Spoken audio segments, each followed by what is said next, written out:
2025년 을사년 새해가 밝았습니다. 1월 2일입니다. 마켓나우 1부 시작하도록 하겠습니다. 임종균입니다. 네, 고은별입니다. 지난해 12월에 코스피의 거래 회전율이요, 연중 최저치를 기록했다고 합니다. 이 시간이 흐를수록 외국인 기관은 물론이고 실망한 개인들조차 우리 시장을 외면한 영향이라고 하는데요. 그런데 올해는 낙폭 과대에 대한 이야기도 나오고 있고요. 1월 같은 경우에는 불확실성 때문에 변동성이 좀 크게 나오긴 하겠지만 이 밴드 자체를 보게 됐을 때 2,100에서 3,200까지 증권가에서는 좀 제시를 해주고 있습니다. 그만큼 시장의 불확실성이 해소가 된다면 언제든지 반등할 준비를 하고 있다라고 해석을 해볼 수 있을 것 같은데요. 우리 시장 이제 올해 첫 거래일 오늘 이제 얼마 남지 않았습니다. 개장 방송 저희와 오늘 함께해 주시는 우리 시청자님들 1월뿐만 아니라 올해 내내 수익 가득하시길 바라겠고요. 올해도 저희가 현명한 투자 전략 세워드리겠습니다. 예, 사실 뭐 지수를 전망하는 건 참 어렵습니다. 잘 맞지도 않죠. 그럼에도 이렇게 전망을 하는 거는 뭐 여러 가지 편의적인 측면도 있긴 하겠지만 무엇보다 시장의 큰 흐름들이 어떨 것이라는 대한 부분들에 대한 어떤 공감대가 만들어질 필요가 있기 때문도 있습니다. 또 하나 이렇게 지수에 대한 얘기도 있지만 올해 시장은 전체적으로 상저 하고로 갈 것이다.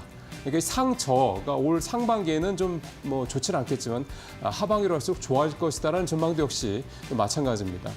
상저가 되는 가장 큰 이유는 역시 여러분들 너무 잘 아시겠지만 좀 불확실성이 워낙 큰 게 많다라는 점 때문이겠죠. 결국은 뒤집어서 얘기하면 이러한 불확실성이 거쳐진다면 지난해 많이 떨어졌던 우리 주식시장에도 또 기회가 올 수도 있다. 이렇게 해석도 가능하다고 봅니다.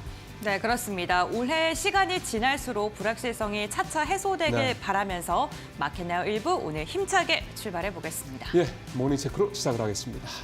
자, 오늘 시장은 일단 첫 번째 체크사항은 작년 얘기를 먼저 종합을 해볼 필요가 있을 것 같습니다. 자, 왼쪽에 있는 표는요. 작년에 이제 주요국들의 주식시장 수익률이 어떤지를 보여주는 표인데요. 보시죠. 터키는 좀 그렇다고 치고 두 번째 미국이 나스닥이 29%, 근 30% 올랐죠. 대만 자취엔 가권 지수로 보통 우리가 얘기합니다. 대만 지수가 역시 나스닥에 버금갈 만큼 지수가 많이 올랐습니다. 좀 부럽죠. 네. 그다음에 일본 니케이 지수도 19%나 올랐고요. 홍콩 항생 17%, 중국 상하이 14%, 영국 FTSE지도 5%. 사실은 뭐 이 정도까지만 놓고 본다면 참 아쉽습니다. 반면에 우리 코스피는 마이너스 9.6%, 그다음에 한국의 코스닥, 우리 코스닥은 무려 마이너스 21.7%를 기록을 해서 일단 코스닥 지수가 전 세계 주요국 지수 가운데 가장 하락률이 컸습니다. 뭐 꼴찌란 표현이 좀 쓰기가 좀 표현도 좀 그렇긴 합니다만 어쨌든 가장 부진했다 이런 내용이 되는 거죠. 좀 더 아쉬운 거는 이겁니다. 뭐 나스닥은 뭐 그렇다 치고 대만 29%, 일본 19%, 홍콩도 17% 이렇게 올랐는데 우리 시장은 이렇게 너무나도 차이가 많이 나게 떨어졌다라는 점입니다. 특히 이제 이게 상반기 때는 오히려 어떻게 보면 거꾸로 했다고 봐야 되는데요. 하반기 들어서 불과 한 4, 5개월 사이 이렇게 우리 시장이 급전직하를 했다라는 점이 참 걱정스럽기도 하고 안타까운 그런 내용이라고 볼 수가 있겠습니다. 이렇게 좀 된 여러 가지 이유들은 뭐 여러분들 잘 아시는 것처럼 제가 굳이 뭐 열거하지 않아도 잘 아시는 그런 내용들입니다. 특히 12월 3일 날 이런 비상계엄 사태 이런 부분들이 더 큰 영향을 미쳤다 또 볼 수가 있겠고 또 개별 종목으로 굳이 뭐 따진다면 삼성전자가 하반기 들어서 워낙에 외국인들의 매도세가 컸다라는 점. 그만큼 또 삼성전자가 우리나라 이 주식시장 코스피에서 차지하는 비중이 크다라는 점도 좀 감안할 필요가 있겠는데요.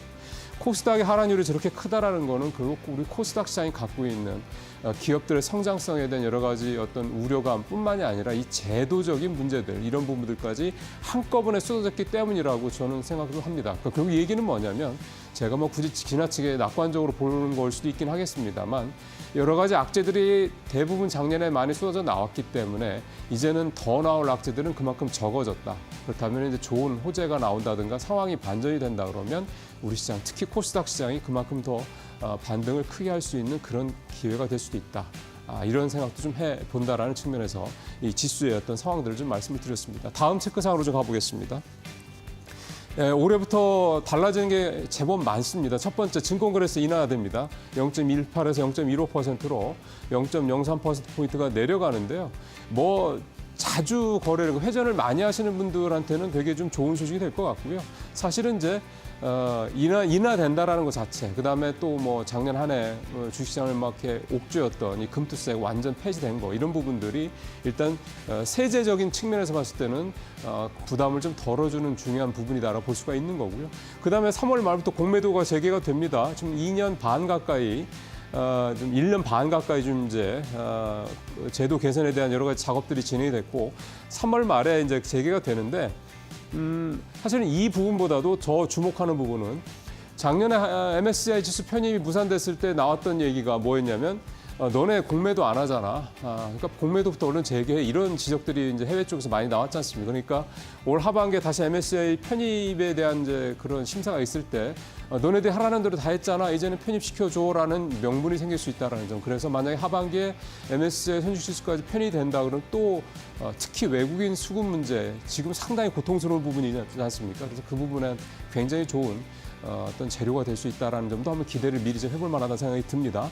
그 다음에 3월부터 대체거래소가 진행이 되는데요. 이제 한국거래소만의 독점적인 그런 거래 시스템이 이제 경쟁 체제로 바뀐다는 얘기가 되고, 그 다음에 이제 그게 이름이 이제 넥스트레이드인데 이렇게 되다 보니까 거래 시간이 이제 대폭 늘어난다는 점이 있습니다. 이게 이제 3월부터 시작이 되는데요. 지금은 이제 9시부터 3시 반까지 진행이 되는데요. 이게 5시간 반이 진행되는데 이게 이제 아침 8시부터 오후 8시까지 하루에 12시간으로 확대가 됩니다. 그러니까 넥스트레이드라는 데가 운영을 그렇게 하기 때문에 이제 이렇게 거래 시간이 대폭 늘어난다는 점도 올해 우리 시장에서 바뀌는 어떤 측면이라고 볼 수가 있겠습니다. 미국 시장도 이제 23시간 거래된다고 하는데 우리 시장도 이렇게 이제 거래 시간이 대폭 늘어난다는 점 유념해 주시길 바라겠습니다. 좀 마지막으로 이제 지난주 후반에 나왔던 개별 종목 얘기 하나 오면서 오늘 모닝체크 마무리하겠습니다. 이 레인보우 로보틱스 얘기인데요.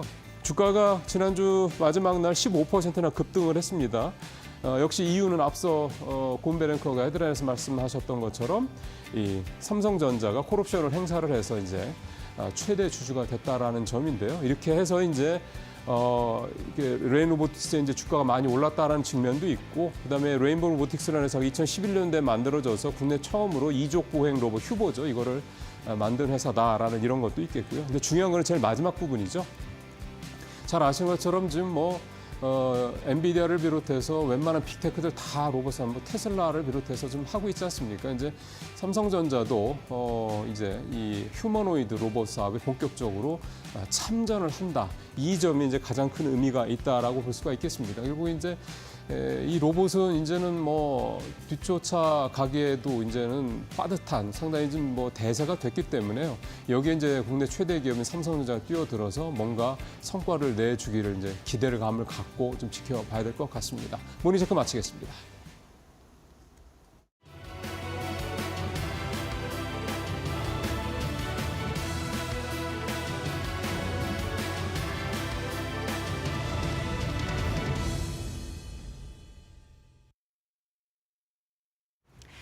다사다난했던 24년이 저물고 새해가 밝았습니다. 지난 한 해 돌이켜보면 뉴욕 증시를 비롯해서 전반적인 글로벌 증시는 긍정적인 흐름을 보였었고요. 국내 증시는 하반기 들어서 부진한 모습이 끝내 상방으로는 돌아서지 못한 채 마무리가 됐습니다. 그렇다면 올 한 해 전문가들은 어떤 예상치를 가지고 있을까요? 함께 체크를 해보도록 할 텐데요. 일단 24년도에 3대 지수의 상승률을 놓고 확인을 해봤을 때는 나스닥이 28%로 가장 강한 상승을 보였었고 S&P 500 같은 경우는 57번의 신고가를 기록하면서 매일매일 신고가 랠리가 펼쳐졌던 강했던 뉴욕 증시의 분위기를 체크해 볼 수가 있었습니다.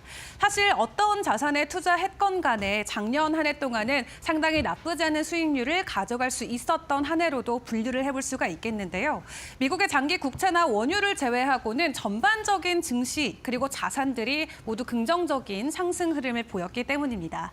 특히 그 안에서도 비트코인이 125% 정도의 상승을 보이면서 주요 자산군 안에서는 가장 강한 상승을 보여주기도 했고, 다만 올해가 돼서도 현재 시장에서는 전문가들이 추가적인 상승에 대해서 강하게 베팅을 하고 있는 만큼 긍정적인 기조가 이어질 수 있다라는 자신감이 증시 낙관론을 펼쳐가는 데 큰 힘이 되고 있습니다.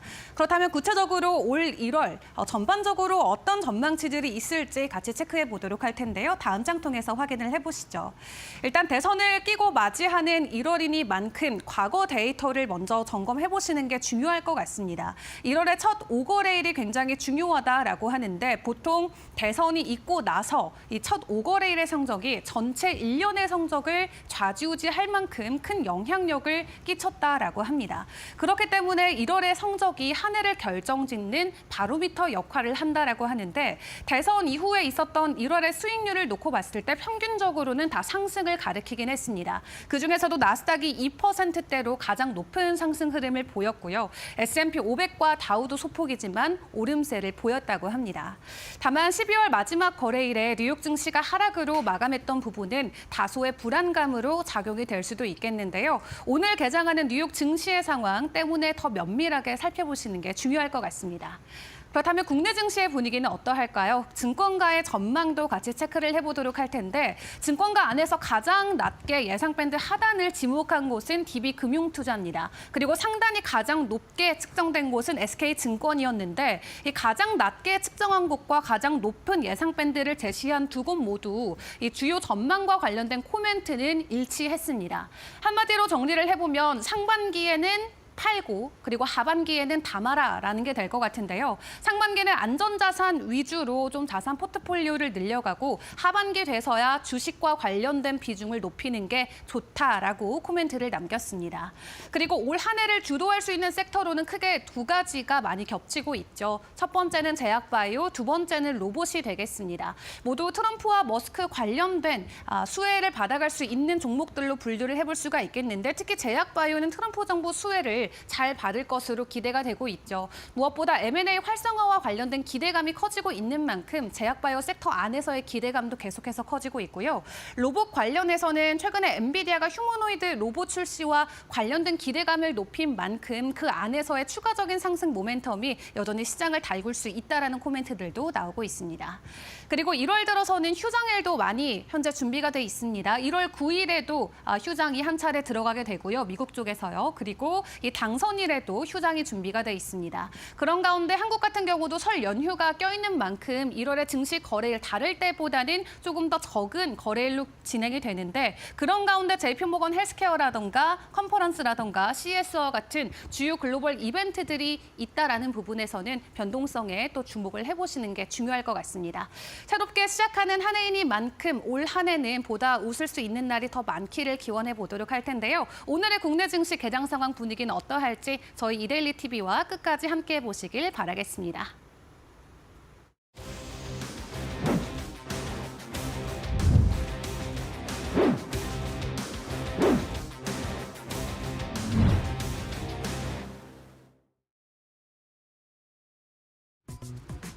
가성소다가 최근 화학업계에 효자 노릇을 하고 있습니다.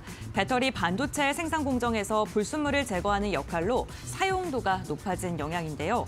가격도 고공행진을 하면서 지난해 11월 동북아시아에서 거래된 평균 가격은 1년 9개월 만에 최고를 기록하기도 했습니다.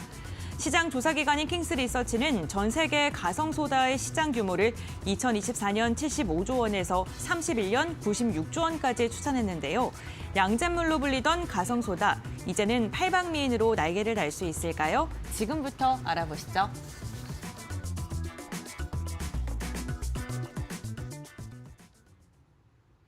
네, 이슈레이더 들어가도록 하겠습니다. 오늘도 박정식 파트너, 곽유정 파트너 나오셨습니다. 어서 오십시오. 네, 안녕하세요. 예, 오늘 박정식 전문가가 가져오신 이 이슈가 가성소다예요. 좀 낯섭니다. 네. 이게 뭐죠?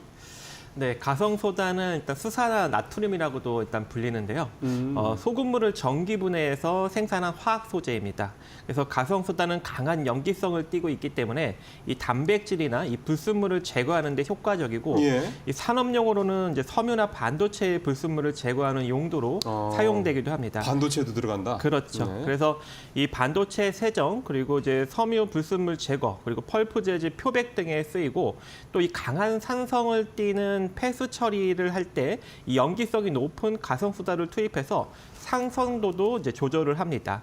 또한 이제 배터리 양극재 핵심 소재인 이 전구체의 이제 불순물을 제거하기 위해 사용되기도 하고요. 또 전기차의 핵심 간물인 알루미늄의 원석을 이제 추출할 때도 활용이 되기도 한다고 합니다. 그리고 이 전구체 1톤을 이제 만들 때 0.9톤의 가성소다가 투입이 되고요.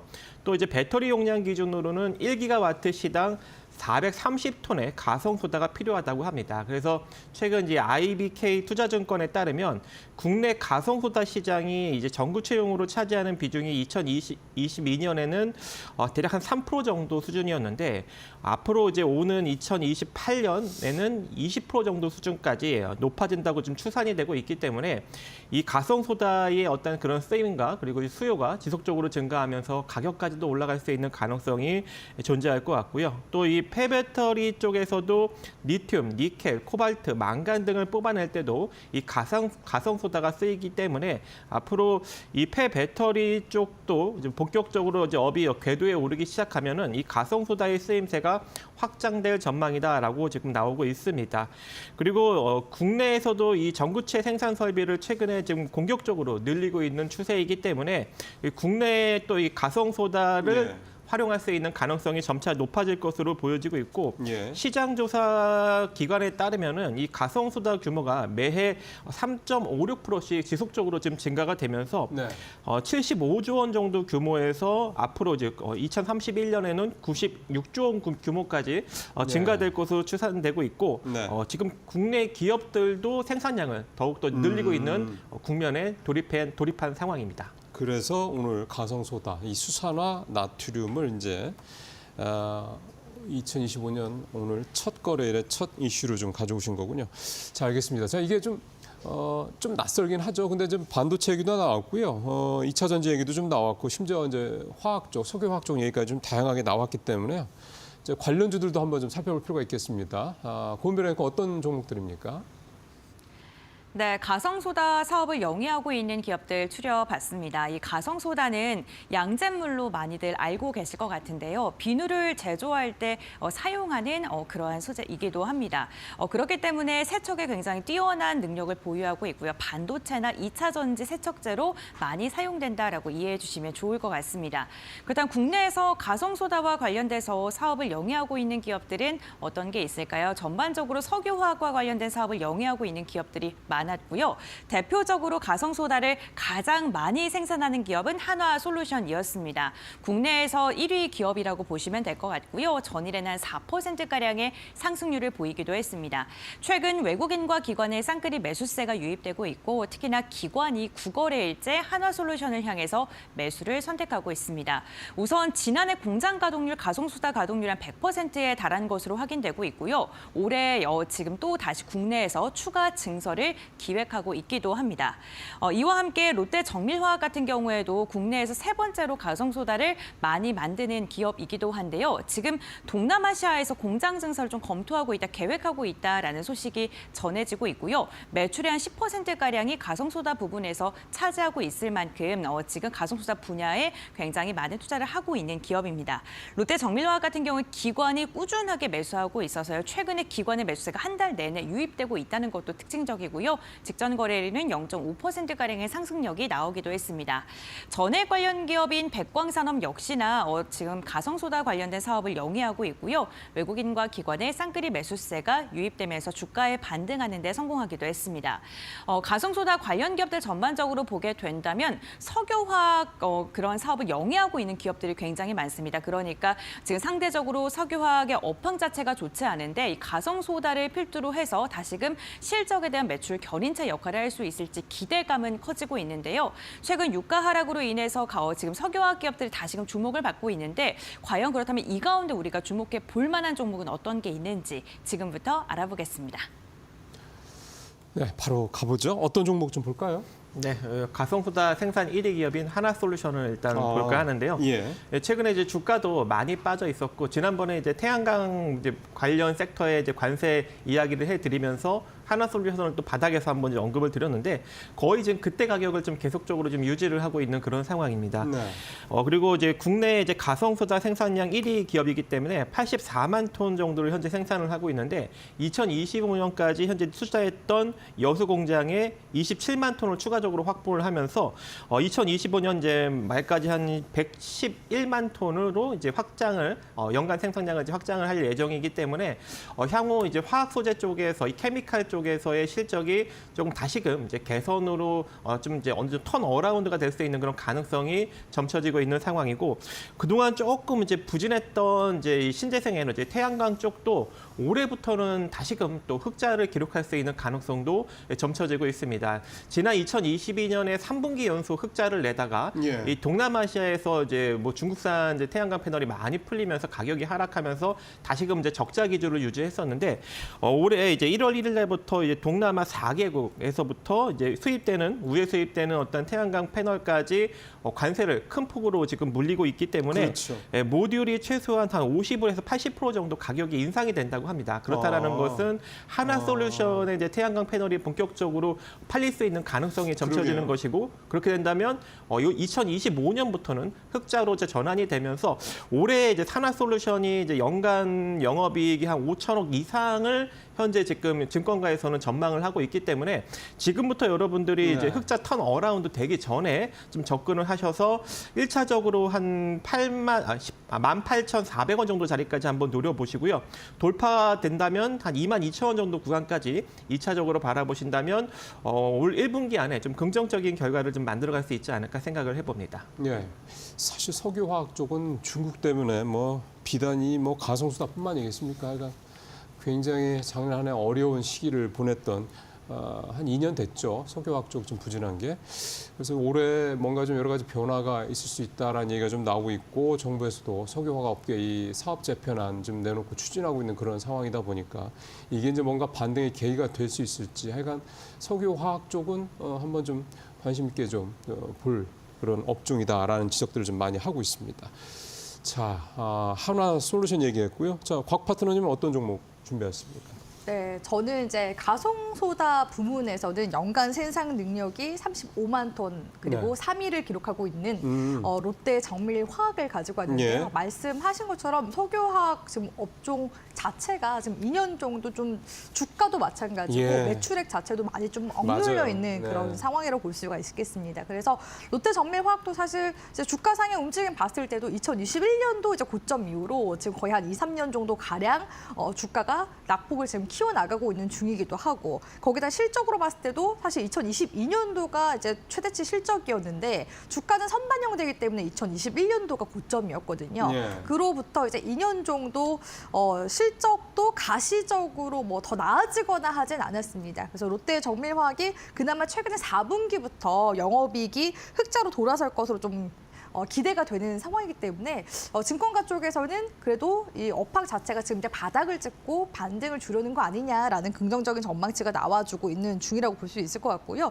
예상 컨센서스가 이제 증권가마다 조금 다르긴 하지만 그럼에도 불구하고 전년 동기 대비해서 190% 정도 상승세가 나올 것으로 지금 기대가 되고 있는 상황입니다. 이번 4분기, 3, 4분기 같은 경우에는 실적을 견인한 이제 주력 제품이 이제 가성소다였다라고 볼 수 있을 것 같은데요. 앞서서 이제 박 파트너님이 잘 설명해 주시긴 했는데 이러한 이제 가성소다 가격이 최근에 상승할 수 있었던 요인은 이 알루미나 때문이라고 볼 수 있을 것 같은데요. 이 알루미나가 가성소다의 원재료라고 볼 수가 있습니다. 네. 최대 생산국인 아프리카 기니 쪽에서 수출 차질을 빚게 되면서 중국 내 알루미나 공급도 역시 부족하게 됨으로써 알루미나 가격이 사상 최고치까지 치솟게 되면서 마찬가지로 이제 가성소다 가격 역시도 동반 상승하게 예. 될 거라고 볼 수 있을 것 같은데요. 롯데정밀화학 내부적으로 봤을 때는 사실 가성소다가 차지하는 매출 비중 자체는 10%밖에 되지 않습니다. 암모니아가 압도적으로 한 25% 정도 매출을 이끌어 나간다고 볼 수 있을 것 같고요. 그 다음이 에피클로로히드린이라고 볼 수 있는데 거의 이제 이 롯데 정밀화학 쪽에서 만들고 있는 그런 이제 제품들 자체가 고부가 가치 소재 제품들 위주로 만들고 있다라고 볼 수가 있을 것 같습니다. 그래서 일단은 전반적으로 판가 이제 인상으로 지금 연소 계열 이제 적자 폭도 좀 축소가 될 것이다라는 부분들로 인해서 지금 케미칼 사업 부문 자체가 지금 전반적으로 흑자로 지금 전환될 가능성이 굉장히 좀 높아진 상황이라고 볼 수 있을 것 같고요. 롯데 정밀화학에서도 최근에 밀고 있는 부분이 고부가 가치 소재인 스페셜티 부문이라고 볼 수 있을 것 그렇죠. 같은데 그린 소재 쪽도 환율 상승으로 추가적으로 좀 이익이 증액되지 않을까라는 기대감도 같이 함께 들어오고 있는 중이다라고 볼 수 있을 것 같습니다. 롯데 정밀화학 같은 경우에는 2018년도부터 대규모 셀룰로스 계열 생산 라인 증설을 이제 추진해 왔는데요. 이 공장이 증설이 완료가 되면요, 세계 1위의 의약용 셀룰로스 제조사가 된다고 합니다. 실제로 지난 10월 같은 경우에도 세계 1위의 의약용 셀룰로스 유통사인 미국의 컬러콘과 1조 원 규모의 유통 계약을 체결을 하기도 했었거든요. 그래서 지금 이러한 지금 신소재 쪽 사업에 있어서 계속해서 또 주력을 하고 있는 그런 상황이기 때문에 향후 이제 실적 반등에 대한 모멘텀 한번 기대를 해볼 수 있을 것 같다라고 말씀드릴 수 있을 것 같고요. 실제로 주가상으로도 마찬가지로 지금 이제 바닥이 거진다 나온 것 같다라고 제가 말씀을 드렸었는데 기존에 이제 2020년도 코로나 팬데믹 때는 23,000원 구간대까지 갔었던 종목이었습니다. 지금 현재 저점을 들어 올려주는 움직임이 지금 나타나주고 있기 때문에 현재 구간에서 이제 추세 전환이 나올 수 있는지 이런 실적 반등과 함께 같이 주가상의 반등도 같이 노려보시면 좋을 만한 종목이라고 보고 있습니다. 네. 하나솔루션, 롯데 정밀화학, 이 가성소다, 수산화 나트륨 이제 가격 상승에 대한 모멘텀을 갖고 있다 말씀을 좀 들었습니다. 자, 두 번째 이슈로 좀 넘어가도록 하겠습니다. K방산이 수출 효자 품목으로 자리 잡으며 눈에 띄는 성과를 내고 있습니다. FN가이드에 따르면 주요 증권사들은 방산 4사의 지난해 매출을 21조 3천억 원, 영업이익은 2조 3천억 원가량으로 전망하고 있는데요. 폴란드 K2 전차 2차 수출 계약 무산에 따른 타격으로 수출 규모가 3년 연속 감소했다는 분석도 있지만 정치적 불확실성 속에서도 뛰어난 가성비와 신속한 납기를 강점으로 올해도 수주 낭보를 이어갈 것이라는 전망이 우세합니다. 방산주들 올해는 어떨까요? 지금부터 알아보시죠.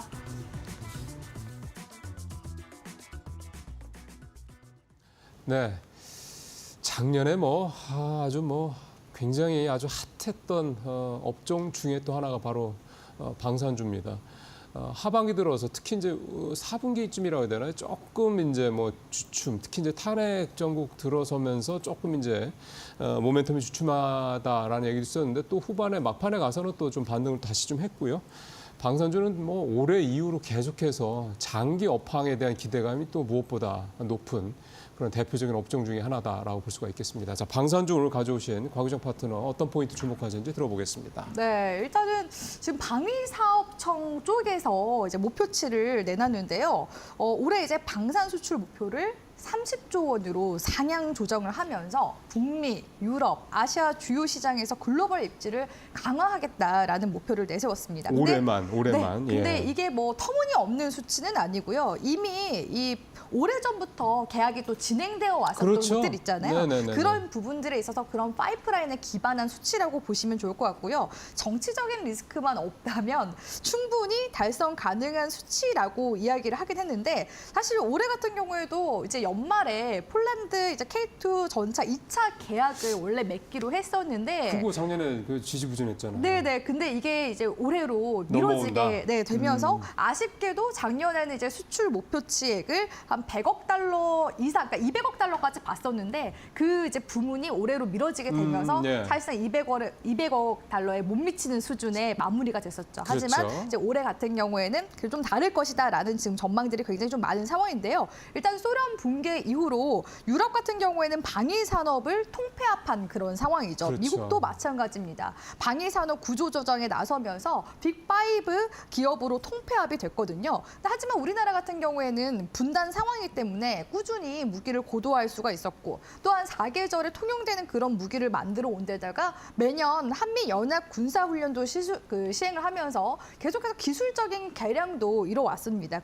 그리고 또 마지막으로 쿠팡 배송이라 불릴 정도로 우리나라 이제 방산 쪽 같은 경우에는 생산이나 납품이 빠른 것도 굉장히 큰 강점이라고 볼 수가 있겠죠. 특히나 작년 이제 3월달 같은 경우에는요, 유럽 연합 쪽에서 영내 방위 산업 육성을 위한 청사진을 이제 공개를 했었는데, 여기에 이제 나온 내용에 따르면 기존의 2배 이상으로 무기의 자급자족을 늘리겠다라는 그런 목표치였습니다. 하지만 50%는 사실상 영내 조달이 어렵기 때문에 결국에는 또 K 방산 쪽에서 이런 여러 가지 무기들을 도입할 수밖에 없는 그런 상황이라고 볼 수 예. 있을 것 같고요. 그리고 사실 웬만한 우리나라 이제 K 방산 기업들 같은 경우에는 5년 이상의 수주 물량을 이미 받아놓은 상황이라고 볼 수가 있습니다. 그러니까 유럽 쪽에서 GDP 대비해서 방위비가 이제 1%에서 2%로, 그리고 트럼프 2기 정권에서는 좀 더 이제 가속 페달을 밟음으로써 3%까지 올라간다라고 지속한다면 당연히 성장도 같이 따라 뒷받침될 수밖에 없는 예. 그런 상황이라고 볼 수밖에 없고요. 사실 이제 무기 같은 경우에는 한 번 도입하면 잘 못 바꾸지 않습니까? 그렇죠. 예, 그렇기 때문에 계속해서 소모품, 그러니까 탄약이나 이런 부분들을 공급도 해줘야 되고요. 개량도 해줘야 합니다. 앞으로 20-30년 정도까지는 지속적으로 매출이 증가한다고 봐야 되는데 네. 올해 같은 경우에는 훨씬 더 큰 수주들이 기다리고 있는 그런 상황이다라고 볼 수 있을 예. 것 같습니다. 하지만 정치적인 지금 불확실성과 지금 현재 국방부 장관 공석으로 인해서 정책적인 불확실성은 여전한 그런 상황이라고 볼 수 있을 것 같은데요. 이 수출이 네. 개별 기업만으로 사실 수출을 할 수는 없는 그런 상황입니다. 그렇죠. 네. 6개월 정도 이제 지나면서도 이런 정치적인 상황이 안정화되지 않는다라고 한다면 해외 바이어들이 떠날 수밖에 그렇죠. 없는 그런 상황이긴 하거든요. 왜냐하면 이 방산 수출 자체가 이 국가 간 신뢰를 기반으로 이루어지는 만큼 이 정치적이나 외교적인 그리고 또 정책적 일관성도 네. 당연히 수반이 돼야 하는 그런 사업 부문이기도 합니다. 그렇기 때문에 올해는 좀 이러한 정치적인 불확실성이 좀 해소가 된다면 네. 방위사업청에서 지금 말하는 수주 목표치까지 좀 갈 수 있지 않을까라는 기대감은 여전히 지금 들어와주고 있는 네. 상황이기 때문에 계속해서 방산 관련 종목들도 우리 시청자분들이 이슈는 꼭 계속 체크를 해나가셔야 되는 그런 사업 부문이라고 보고 있습니다. 예, 정치적 불확실 때문에 작년에 이제 국내에서 무기 관련된 협의라로 들어왔던 뭐 몇 나라들, 뭐 수반들, 그 다음에 뭐 국방장관들이 국내에 들어오는 거를 입국을 취소하는 경우도 있었고, 사실 그게 이제 앞서 말씀하신 그렇게 수출이 예상했던 것보다 줄어든 이유도 됐는데, 긍정적인 것도 참 많습니다. 작년 기준으로 했을 때 우리나라 수출 대상국이 12개 나라로 늘어났고요. 그다음에 우리나라 무기 체계, 수출하는 무기 체계도 기존 6개에서 12개로 늘어났습니다. 이게 무슨 얘기냐면 수출하는 품목이 늘어난다는 얘기거든요. 그러니까 이런 것들은 점점점 우리 K방산의 어떤 수출 규모 자체가 계속해서 늘어나고 파는 나라들도 늘어난다라는 반증이 된다, 이렇게 볼 수가 있겠습니까? 그러니까 긍정적으로 보는 거고요. 결국은 이 정치적 불확실성 해소가 가장 큰 관건이다, 이렇게 볼 수가 있겠습니다. 자, 이제 관련 종목들 뭐 여러분들 낯익으신 종목들 많을 겁니다. 곰베랭크 통해서 확인해 보겠습니다. 네, 방산주들의 흐름 함께 확인해 보도록 하겠습니다. 우선 외국인이 지난해 하반기에 우리 시장에서 이탈 가속화가 나왔습니다만 방산주를 향해서는 매수를 선택했다는 게 굉장히 특징적입니다. 우선 방산 4사를 한번 정리를 해봤는데요. 대표적으로 방산주 대장주라 불리는 하나 에어로스페이스 같은 경우에는 10월 달에 신고가를 터치한 후에 11월 달에는 좀 조정받는 모습이 나왔다가 지난달에는 다시금 반등을 시도하는 모습이 나타났습니다.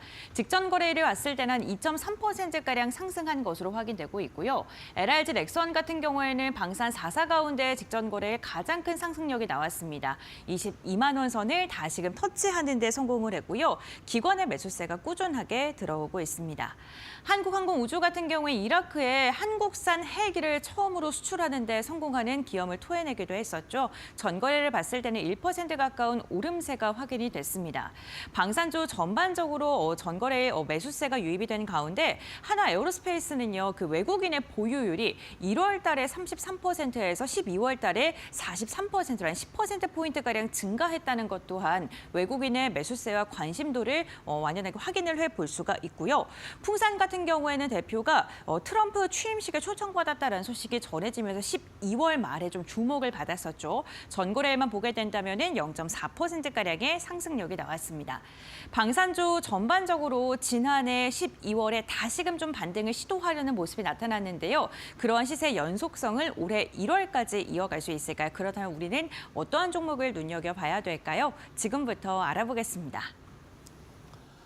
네, 권변크 수고했습니다. 방산주 좀 살펴보죠. 자, 많은 종목들이 좀 익숙하신 종목들이 많으셔서요. 오늘 곽 파트는 어떤 거 가져왔는지 궁금합니다. 네, 앞서서 박 파트너님이 하나솔루션 가지고 왔는데 유감스럽게도 제가 하나 에어로스페이스를 가지고 왔거든요. 그래서 오늘 뭔가 하나그룹 특집처럼 이렇게 되어버리는 것 같은데. 근데 뭐 이쪽이 많으니 어쩔 수 없어요. 네, 지금 최근에 모멘텀이 확실히 좀 많이 네. 들어오고 있는 그런 곳이긴 합니다. 하나 에어로스페이스 같은 경우에는 K 방산 관련주 중에서도 대장 중에 또 대장 그쵸. 기업이라고 볼 수가 있을 것 같은데 예. 최근에 트럼프 이제 당선되고 나서 주가 조정이 한 달에서 한 달 반 정도 이뤄진 부분들은 있습니다. 하지만 실적적인 부분들 봤을 때 올해 같은 경우에도 사상 최고치 실적을 지금 기록을 한 데다가 영업이익도 지금 1조 원을 넘어선 상황이라고 볼 수 있을 것 같고요. 지금 수주 잔고 같은 경우에도 거의 지금 30조 가량 네. 차 있는 그런 상황이라고 볼 수가 있습니다. 그러니까 올해부터 약 한 3년간 매출과 이익 성장이 해외 수출 계약을 바탕으로 해서요. 이미 지금 담보된 상태로 그러니까 올해 영업이익이죠. 올해 영업이익 자체가 전년 대비해서 19% 정도 성장할 것이라는 전망치들이 지금 증권가 쪽에서 나오고 있다라고 볼 수 있을 것 같습니다. 특히 이제 하나그룹 같은 경우에는 9월 달에 지배구조 개편을 했었는데요. 시큐리티와 정밀 기계 사업이 연결 이제 기준에서 제외가 됨으로써 지금 항공 우주와 지상 방산 중심의 지금 사업 중심으로 지금 개편이 된 그런 상황이라고 볼 수가 있을 것 같습니다. 네. 그중에서도 이제 하나 에어로스페이스 같은 경우에는 자주포 시장 점유율을 이제 50% 정도 차지하고 있는 K9 제품을 지금 네. 현재 생산을 하고 있는 중이기도 하고요. 포트폴리오 같은 경우에도 지금 다양하게 있는 상황이죠. 보병 전투 차량이라든지 천무, 천궁의 발사대 등 이런 해외 수출 이력이 있기 때문에 수주 경쟁력이 높은 제품군을 다수 보유하고 있다는 장점을 지니고 있는 곳이라 볼 수가 있겠습니다. 예. 또한 최근 같은 경우에는 인도와 K9 자주포 100문 추가 공급 계약을 확정 짓기도 했었는데요. 기존에 2017년도경에 인도와 처음으로 K9 100문을 수출하기로 계약한 데 이어서 지금 8년 만에 또다시 한 번 더 성과를 올릴 것으로 전망이 되고 있습니다.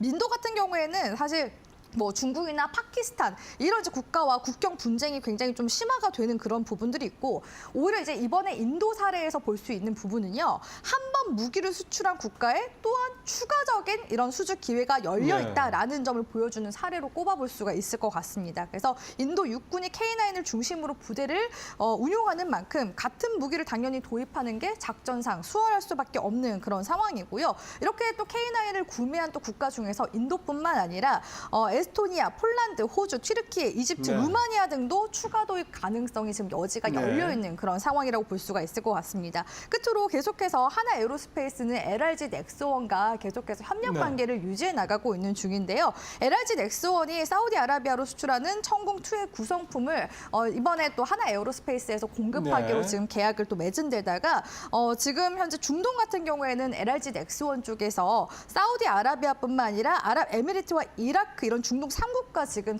네. 체결한 그런 계약 규모만 하더라도 11조 정도가 되거든요. 네, 그러면은 부수적으로 당연히 하나 에어로스페이스가 낙수 효과를 받을 네. 그럴 수밖에 없는 상황이고 이제 조만간 트럼프 당선인이 이제 취임식에 이제 하게 될 텐데 이전에 트럼프 일기에서 이 하나그룹의 김승현 회장이 초청을 한번 받았었죠. 근데 네. 당시에는 건강상의 문제로 참여를 하지 못했지만 그런 이제 과거 이력들이 또다시 한번 더 부각이 될 가능성이 높고 또한 이제 미국 쪽에 인맥이 많은 네. 또 이런 김승현 회장의 이런 행보들이 또 계속해서 시장에서 주목을 받는다면 네. 하나 에어로스페이스의 추가적인 수주 가능성에 대해서 계속해서 시장에 관심이 쏠릴 가능성이 높기 네. 때문에 하나 에어로스페이스 지금도 여전히 유효한 그런 방산 관련주라고 보고 있습니다. 예, 뭐 대장주죠.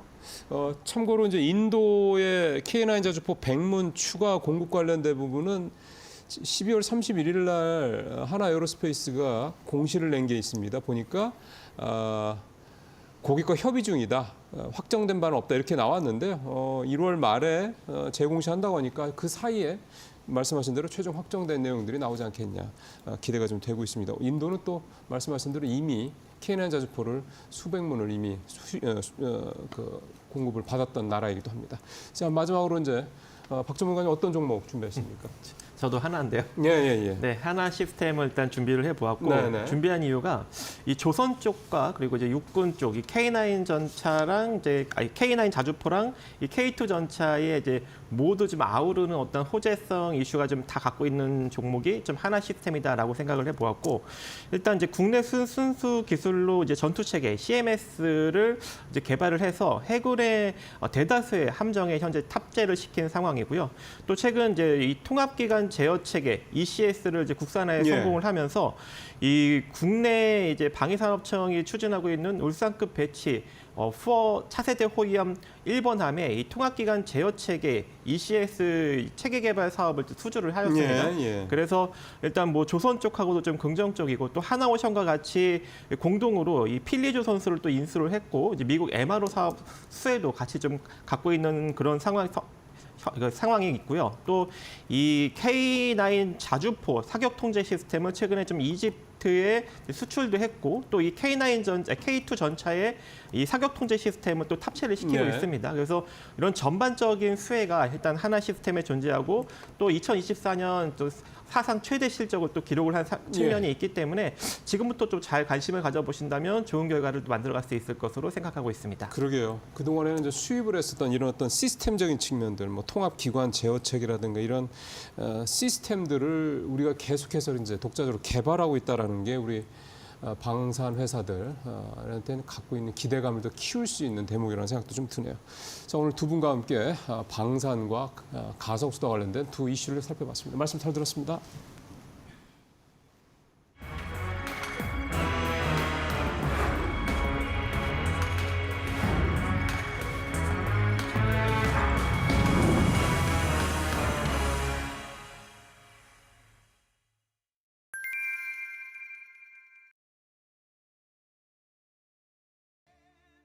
(2025년 1월 20일) 미국 도널드 트럼프 2기 행정부가 출범합니다. 경제 전문가들은 국내 기업들이 주목해야 할 대주제로 트럼프 2.0 시대를 꼽고 앞으로의 산업을 전망했습니다. 2025년에는 어떤 산업을 좀 주목하면 좋을까요?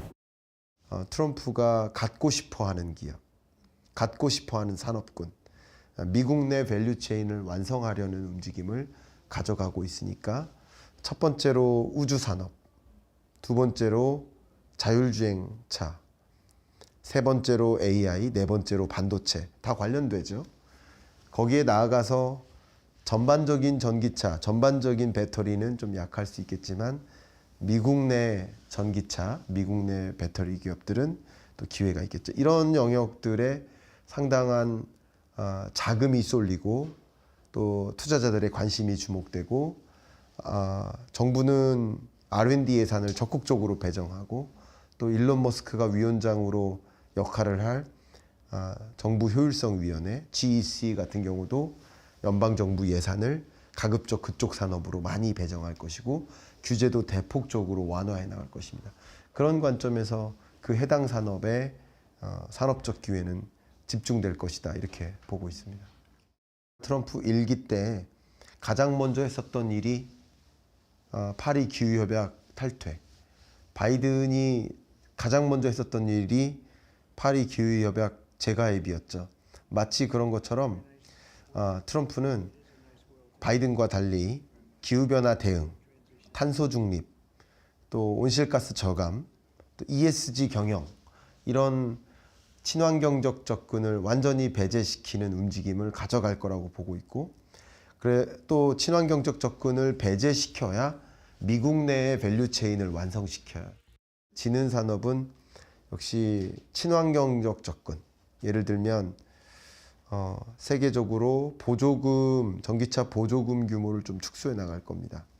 그러면 미국 테슬라는 뭐 지지를 받겠지만, 그러나 상대적으로 다른 나라의 전기차 기업들은 전반적으로 수요가 좀 둔화되는 그 보조금 축소의 영향을 일단 받는 거죠. 이게 탄소 중립적 움직임을 점차 철회해 나가는 거예요. 트럼프 관세 정책에 대비해서 기업들이 좀 대비책을 세워야 한다면 좀 어떤 방향으로 세우면 좋을까요? 기업들 입장에서는 상대적으로 그 관세를 이겨내기 위해서는 수출 방식보다는 해외 생산 방식을 선택하는 방법이 나을 수 있겠죠. 미국 수출도 중요하지만 미국이 관세를 끌어올리는 과정에서 세계 주요국들도 같이 관세를 끌어올리는 국면으로 가게 될 거다. 이렇게 상정할 필요가 있습니다. 기본적으로 수출할 때 있어서 수출 가격 매력도가 낮아진다라는 뜻이거든요. 그러면 그 매력도가 낮아지는 현상을 어떻게 타개하고 이겨낼까? 방법은 품질 경쟁력, 기술 경쟁력밖에 없지 않을까라고 말씀드리고, 더 차별화된 품질에 차별화된 기술력을 확보한 그런 어떤 제품을 수출하기 위한 고민을 많이 해야 되겠다라고 의견을 드리고. 삼성전자는 내년에 네. 어떻게 전망을 하실까요? 삼성전자 같은 경우에는 좀 리더십의 부재라고 저는 생각이 들거든요. 지금 뭐 미국에서 잘 나가는 매그니피션트 7 같은 경우에는 우리가 잘 아는 그런 그 오너들이 경영들을 하고 있잖아요.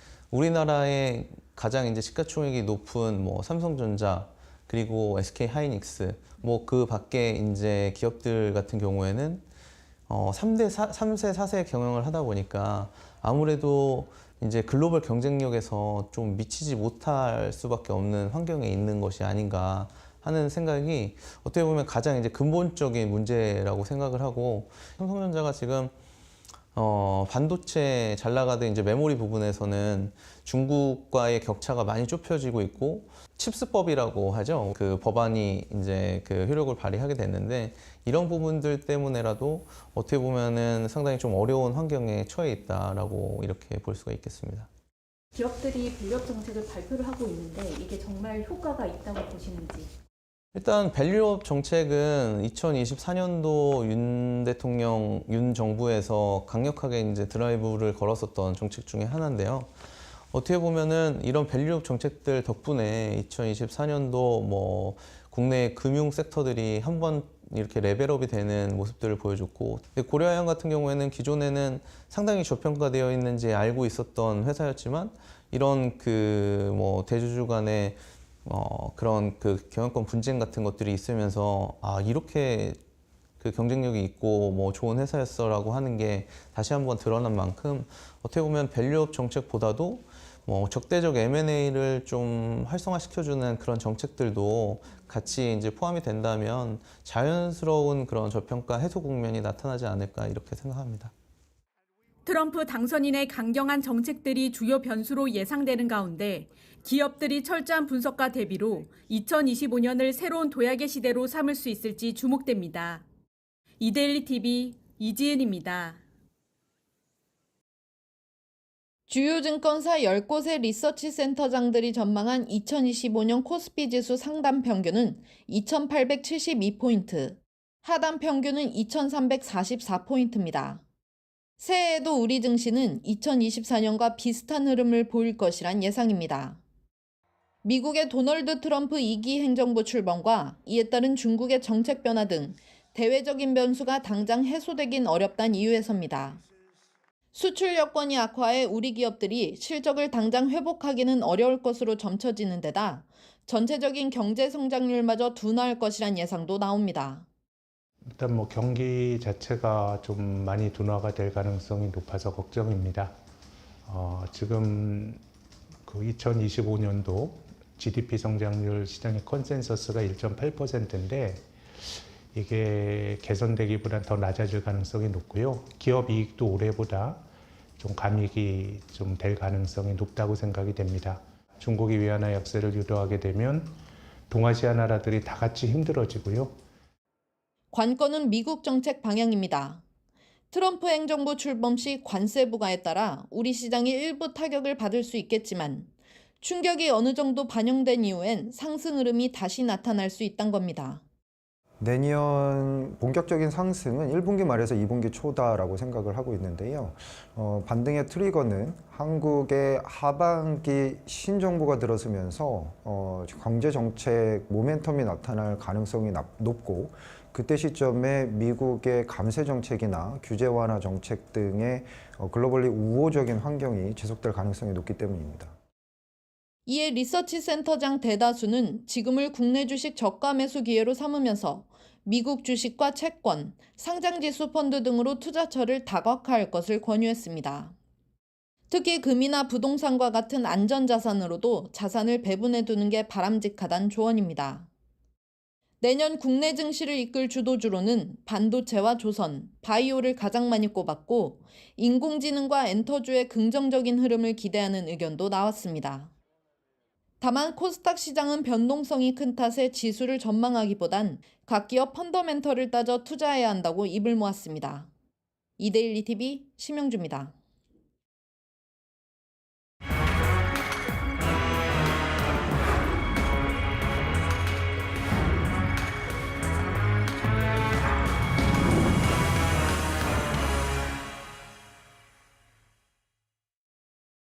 네, 9시 51분, 평소보다 1시간 좀 늦게 진행이 되고 있습니다. 앞으로 한 8분 정도 뒤에 이제 2025년 첫 거래가 시작이 되겠습니다. 자, 오늘도 두 분의 전문가, 고은별 앵커와 함께 하겠습니다. 이민 전문가, 신일서 의원 나오셨습니다. 어서 오십시오. 네, 지난주에 있었던 이제 뉴욕 시장의 마지막, 이번 주죠, 참. 마지막 거래일은 다들 하락으로 좀 마감이 됐습니다. 그러다 보니까 오늘도 좀 선물 쪽은 조금 부담스럽게 시작이 좀 되고 있는 걸 보니까 오늘 시장 조금 부담이 있을 수 있겠다는 생각이 들고 환율도 1,470원대 기록을 하고 좀 한 상황이고 뭐 일단 첫 거래일인데 주변 상황이 그렇게 사실 우호적이지는 않네요. 자, 두 분 어떻게 보시는지 탑3부터 좀 들어보겠습니다. 이 전문가님. 네, 오늘 첫 번째 들려드릴 소식은 아마 월요일 날 많이 들으셨을 겁니다. 삼성전자의 레인보우 로보틱스 지분 추가 확보 소식인데요. 삼성전자가 지난해부터 투자한 레인보우 로보틱스의 지분을 추가 콜옵션 행사를 하면서 추가 취득을 하면서 35% 최대 주주 지분을 가져갔습니다. 이로써 레인보우 로보틱스가 삼성전자의 자회사로 편입이 될 걸로 보여지고요. 삼성전자가 보유한 인공지능 AI와 소프트웨어 기술의 로봇 기술을 접목해 지능형 첨단 휴머노이드 개발에 속도를 내고 있으며 또한 삼성전자의 글로벌 영업 인프라를 활용해 해외 시장에 적극 진출할 것으로 기대됩니다.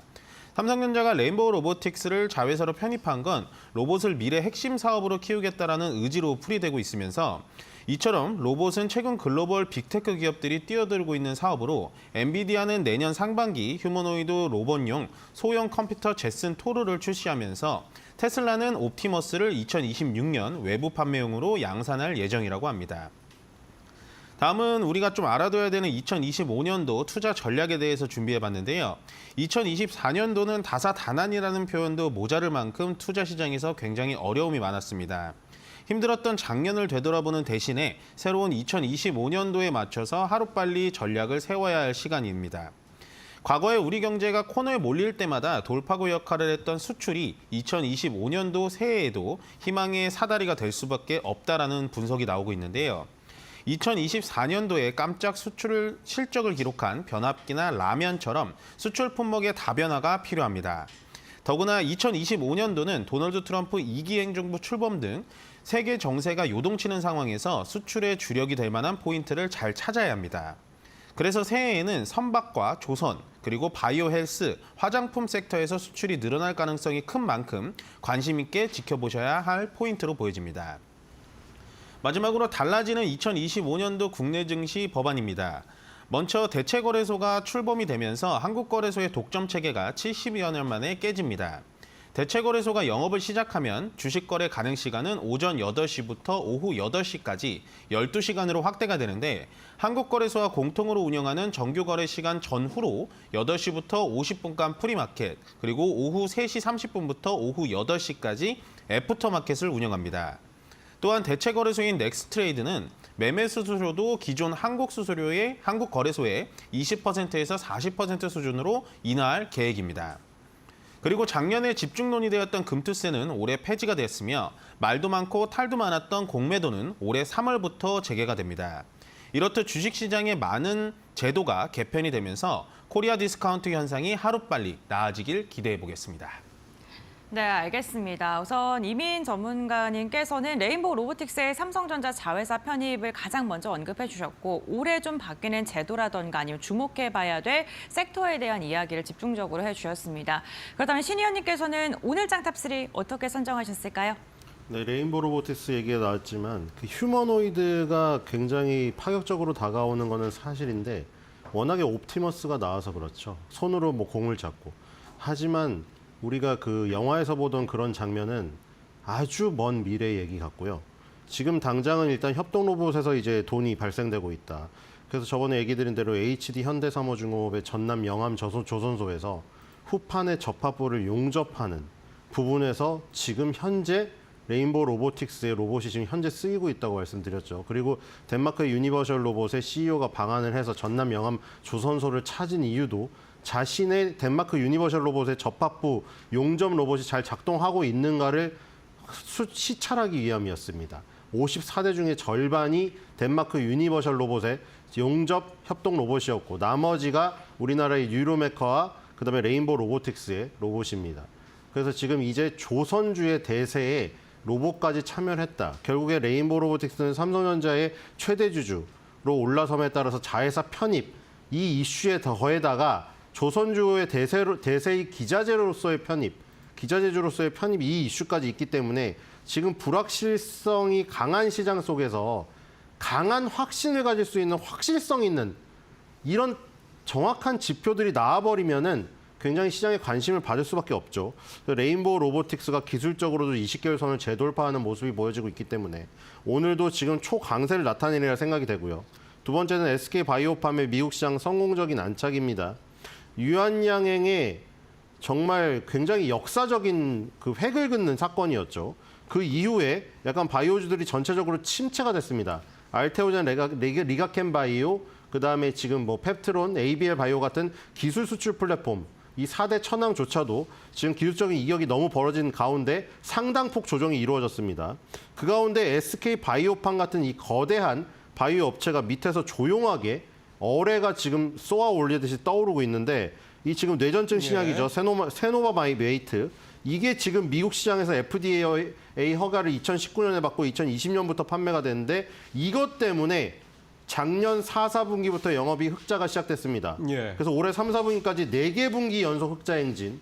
그리고 이번 연도, 저번 연도죠. 마지막 4분기까지 연속 흑자가 나온다면 5분기 연속 흑자 행진을 벌이게 되는 기염을 토하게 됩니다. 세 번째는 LG 넥슨의 조류 퇴지 로봇 개발 역사에 대한 부각입니다. 지금 너무 안타까운 사고가 있었기 때문에 뭐라도 있었으면 하는데 조류 퇴치 로봇을 2013년에 개발을 마무리한 이력이 있습니다. 그렇기 때문에 이 부분이 부각될 가능성이 있다. 이렇게 보시면 될 것 같습니다. 자, 수고하셨습니다. 58분 좀 넘었어요. 바로 동시효과 상황 좀 살펴보도록 하겠습니다. 권별 앵커. 네, 2025년 첫 거래일 국내 증시 예상 체결 지수 함께 확인해 보겠습니다. 우선 2024년 마지막 거래일 양시장은 엇갈린 채 마감했고요. 첫 시장 역시나 그 시세를 이어갈 것으로 보입니다. 유가증권 시장 0.1%가량 하락하면서 2394선에서 출발을 준비 중에 있고요. 코스닥 같은 경우에는 상승 추세 이어갈 것으로 보입니다. 0.46%가량 상승하면서 680선 웃돈 채 출발을 준비 중에 있습니다. 오늘 대형주가 조금 더 약할 것으로 전망되고 있습니다.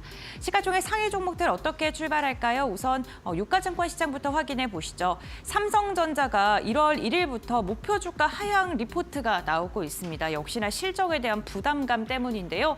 오늘 1% 이상 빠진 채 출발 준비 중에 있고요. SK하이닉스도 2%에 가까운 낙폭을 보이면서 반도체 기업들 전반적으로 좋지 않을 것으로 보입니다. 반면 삼성바이오로직스는 0.42% 0.42%가량 상승 출발, 현대차도 0.47%가량 상승 출발을 준비 중에 있습니다. 오늘 환율에 대해서 좀 우호적인 종목을 중심으로는 상승 출발 준비 중에 있고요. 코스닥도 함께 확인해 보시죠.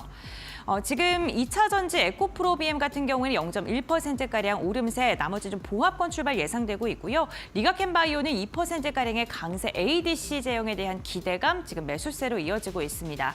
지금 1위부터 5위권 보게 됐을 때는요, 혼조세가 나오고 있고요. 명확한 방향성을 보이기는 좀 어렵습니다. 국내 증시 출발하겠습니다.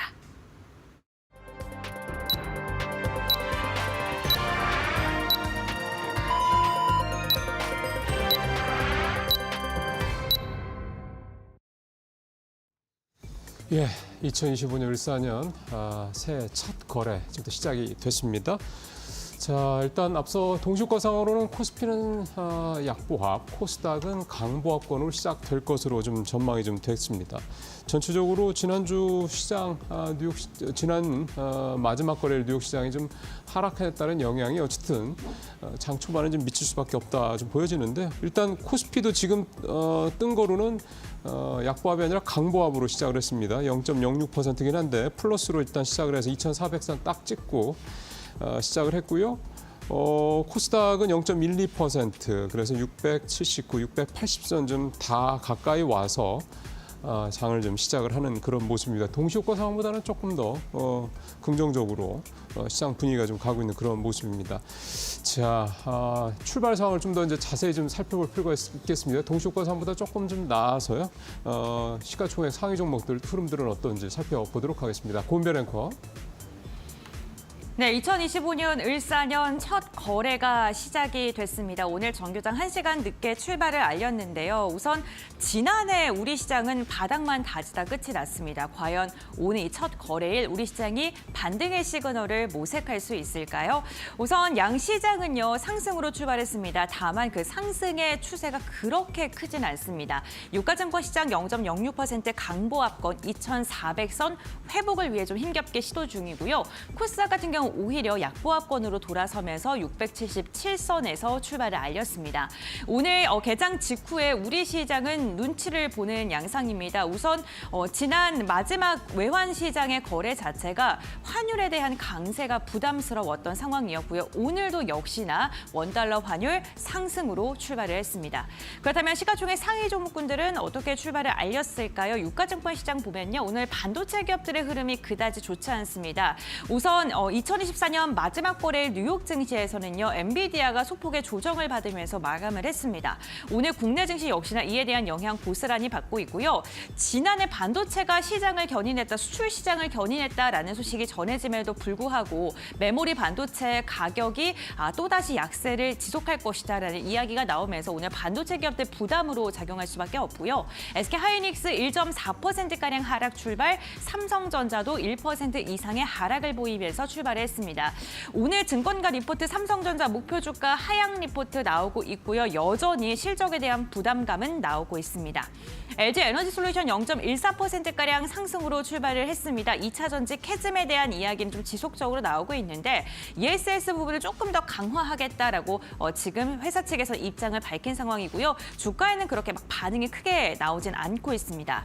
삼성 바이오로직스 0.74% 오히려 하락으로 출발을 했고요. 현대차 같은 경우에는 0.24%가량 상승으로 출발을 알렸습니다.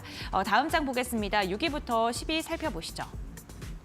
네, 오늘 기아도 1% 이상의 상승 나오고 있고요. KB금융이 1.3%가량의 오름세가 포착이 되고 있습니다. 지금 연말에 대주주 양도세에 대한 부담감으로 좀 매물이 나왔던 기업들, 그리고 아무래도 그 여러 가지의 증시 밸류업에 대한 기대감으로 매수세가 있었던 기업을 중심으로는 차익 매도가 나왔었는데 오늘 신년이 시작되자마자 다시금 매수세가 유입되고 있다는 게 특징적이고요. 바이오는 상대적으로 약하고요. 네이버 같은 경우에는 외국인의 매수세가 지난달 그리고 지지난달에 지속적으로 유입됐었는데 오늘 같은 경우에도 0.3%가량 상승으로 출발을 했습니다. 다음 11위부터 15위 함께 확인해 보시죠. 네, HD 현대중공업 조선주 오늘도 견조하게 상승하고 있고요. 신한지주도 0.52%가량 상승하면서 오늘 금융주들 전반적으로 좋습니다. 현대모비스는 2% 이상 상승하면서 오늘 현대차그룹도 전반적으로 시세를 내고 있고요. 포스코홀딩스는 0.9% 좀 지속적인 하락 추세 단기적으로도 나오고 있고 고려아연 같은 경우는 오늘 또다시 100만 원 선 이탈을 한 모습입니다. 다음 장 보겠습니다. 네, 삼성물산 0.3% 하락 출발이고요. 삼성생명은 3% 가까운 낙폭을 보이고 있습니다. 오늘 보험사들 전반적으로 좀 분위기는 좋지 않고요. LG화학이 1.2%가량 내림세, SK이노베이션이 20위권 안으로 올라섰는데 오늘 강보합권에서 출발을 알렸습니다. 오늘 금융사들은 전반적으로 시세가 괜찮은 모습입니다. 코스닥 시가총액 상위 종목도 함께 살펴보겠습니다. 네, 코스닥 시가총액 1위부터 5위 살펴보면요. 레인보우 로보틱스가 결국에는 가격 제한폭까지 올라오면서 오늘 5위권까지 껑충 뛰어 올랐습니다. 사실 코스닥에서 오늘 가장 주목하셨던 종목은 레인보우 로보틱스였을 것 같은데요. 삼성전자가 최대 주주로 올라서면서 다시금 시가총액의 레벨업이 지금 일어난 상황이고요. 알테오젠과 HLB, 제약바이오주 전반적으로 시세 안 좋고요. 에코프로 그룹주들도 일제 2% 이상의 하락으로 출발을 했습니다. 6위부터 10위 함께 확인해 보겠습니다. 네, 리가켄바이오 0.2%가량 상승하면서 10만 원세 웃돌면서 움직임 지속적으로 가져가고 있고요. 삼천단제약은 오늘 하락 출발, 휴젤이 3%가량 빠진 채 출발을 하고요. 클래시스도 0.6%가량 빠지면서 오늘 의료 미용기기 관련 기업을 중심으로는 하락세가 나오고 있고요. 신성 델타테크 최근에 외국인의 저점 매수 유입되고 있습니다. 2%가량의 상승 나오고 있고요. 초전도체 관련 기업 2차 전지 기업으로 생각해 주시면 될 것 같습니다. 다음 장 보겠습니다. 11위부터 15위 살펴보면요. 오늘 리노공업은 약진하고 있고요. 엔캠도 0.15%가량 상승하고 있습니다. 직전 거래일에 10% 이상의 강한 상승이 나왔었던 전해질 관련 기업이고요. 엔터주인 JYP엔터는 보합권에서 등락 거듭하고 있고 펩트론 2% 이상 빠진 채 출발하고 있습니다. 다음 장 보겠습니다. 네, 셀트리온 제약, 셀트리온 그룹주들 전반적으로 부진하고요. HPSB 2% 가까운 하락으로 출발했습니다. 실리콘2가 오늘 2.6%가량 상승하면서 오늘 수출에 대한 기대감 속에 화장품 기업들도 강한 것으로 나타나고 있습니다. 국내 증시 출발 상황 확인을 봤는데요. 조금 더 자세한 이야기 전문가들과 함께 알아보겠습니다. 네, 고은별앵커 수고했습니다. 일단 코스피는 보면 시가총액 상위권에서는 자동차, 금융 쪽이 괜찮은데 오늘 현대차, 그다음에 기아, 현대모비스 시가총액 상위권에 있는 이 현대차 그룹주들이 오늘 전체적으로 다 좋은 모습이 좀 눈에 띄네요. 코스닥도 보셨습니다만 레인보우 로보틱스가 이제 코스닥 시가총액 5위권까지 아주 올라왔습니다. 그리고 바이오주는 별로 오늘 다 전반적으로 조금 약세 흐름 나타나고 있고 반도체 관련주도 일부만 나타나는 모습이고 좀 같은 섹터 안에 있는 종목들 중에서도 일부 한두 종목 정도씩 오르는 그런 모습이 나타나고 있고 엔터주도 코스닥 쪽에서 일단 대장주인 JYP가 0.1% 하락하는 모습으로 일단 출발을 좀 하고 있는 상황이다. 전체적으로 초반보다 지금 지수도 그렇고요. 지수도 좀 잠깐 살펴보면 다 마이너스로 돌아섰죠. 코스닥은 0.2% 수준 유지하고 있는데 코스피가 좀 마이너스 0.3%로 돌아서는 그런 모습이 지금 나타나고 있네요. 개인만 사고 있고 외국인 벌써 1,000억 팔았습니다. 기관도 다 외국인 기관은 다 오늘 코스피, 코스닥 모두 다 동반 매도하고 있는 그런 상황입니다. 수급적으로 일단 첫날 모습은 이렇게 썩 좋은 모습은 아닙니다. 자, 이제 두 분 출발상 어떻게 해석하고 계신지 좀 들어보겠습니다. 이 전문가님 어떻게 보고 계십니까? 네, 2025년도 새해 첫 출발하는 오늘 거래일이 어느 정도 좀 중요도가 좀 있다라고 생각을 했었는데요. 뭐 그 외에 일단 외국인의 수급이 오늘 좀 중요했다라고 보여집니다. 그렇지만 장 초반부터 아마 2025년도를 기다렸다는 듯이 좀 매도를 좀 거세게 좀 몰아붙이고 있는데 매도량도 매도량이지만 일단은 그 삼성전자와 SK 하이닉스 쪽에 좀 몰아서 매도를 좀 진행하는 그런 흐름으로 보여집니다. 그래서 수급적인 측면에서 상당히 아쉽고요. 지금 현재 선물 쪽에서도 좀 매도세가 좀 큰 걸로 봐서는 아마도 이제 연말에 미국 증시가 계속 좋았다가 한 3일, 4일 정도 연속으로 미국 증시가 좀 떨어지는 영향을 우리나라에도 좀 영향을 좀 주는 것 같고 이는 좀 차차 좀 지켜봐야 될 것 같고요. 역시나 오늘 절대적으로 계속해서 확인해야 될 부분은 로봇주들이 오늘 역시 강세입니다. 뭐 희한하게도 12월 31일 날 공시가 나오고 뉴스가 나왔는데도 12월 30일 이번 주 월요일부터 로봇주들의 계속되는 강세가 보여줬다라는 건 뭐 사전에 뭐 이 내용이 센 거 아니냐 뭐 이런 얘기가 나올 정도가 무색하게도 오늘도 레인보우 로보틱스라는 이 시총 큰 종목이 상한가까지 기록을 했다라는 게 상당히 놀랄 정도고요. 레인보우 로보틱스가 삼성전자가 최대 주주가 됐다는 건 뭐 물론 상한가를 갈 수 있는 주제라고 저는 생각을 합니다. 다만 이 상한가가 오늘 시장에서 어떻게 움직여줘야 될지 지금은 상한가를 계속해서 유지를 하고 있는데 계속해서 좀 지켜봐야 될 것 같아요. 상한가 유지가 어디까지 진행이 될지. 만약에 오후에 풀려서 내려온다면 로봇 관련된 것들은 약간은 좀 일시적인 게 아닌가 이렇게 생각을 해주시면 좋을 것 같고 전체 지수는 오늘 그래도 잘 버텨주는 줍니다. 외국인의 매도세가 상당히 거칠게 느껴지는데도 불구하고요. 거래소도 지금 뭐 약보합 상태로 버텨주고 있고 코스닥은 좀 올라가긴 하는데 역시나 로봇주들이 많이 포진돼 있는 코스닥이기 때문에 현재 0.25% 강보합 정도 상태로 유지되고 있다 정도만 생각을 해주시면 될 것 같고 올라가고 내려가는 종목들도 뭐 코스닥은 반반입니다. 770 종목, 710 종목 정도 떨어지고 있고요. 거래소는 300 종목 정도 올라가고 있고 떨어진 종목이 500 종목. 그러니까 거래소를 갖고 있는 분들은 오늘 시장에서도 역시나 좀 힘든 부분을 좀 차치할 수 있는데 이렇게 시장이 계속해서 방향성 없이 흘러가는 거는 제가 봤을 때는 트럼프 2기 행정부가 들어오기 전까지는 약간은 좀 지수 자체적으로는 좀 올라갈 힘이 좀 붙이지 않을까라는 생각이 좀 들고요. 오늘 전체적으로 좀 운송 쪽이 좀 좋은데 현대기아차도 좋지만 제가 집중해봐야 될 거는 현대글로비스가 현대기아차와의 계약 수주권이 좀 나오면서 글로비스가 오늘 7% 넘게 올라가는 점만 좀 특이한 점이다라고 설명을 드리고 싶습니다. 자, 전체적으로 좀 상황이 좀 이렇게 녹록치 않습니다. 이런 부분들 좀 감안을 하셔야 될 것 같고요. 자, 이번에 신 위원님 출발 상황 어떻게 좀 보고 계십니까?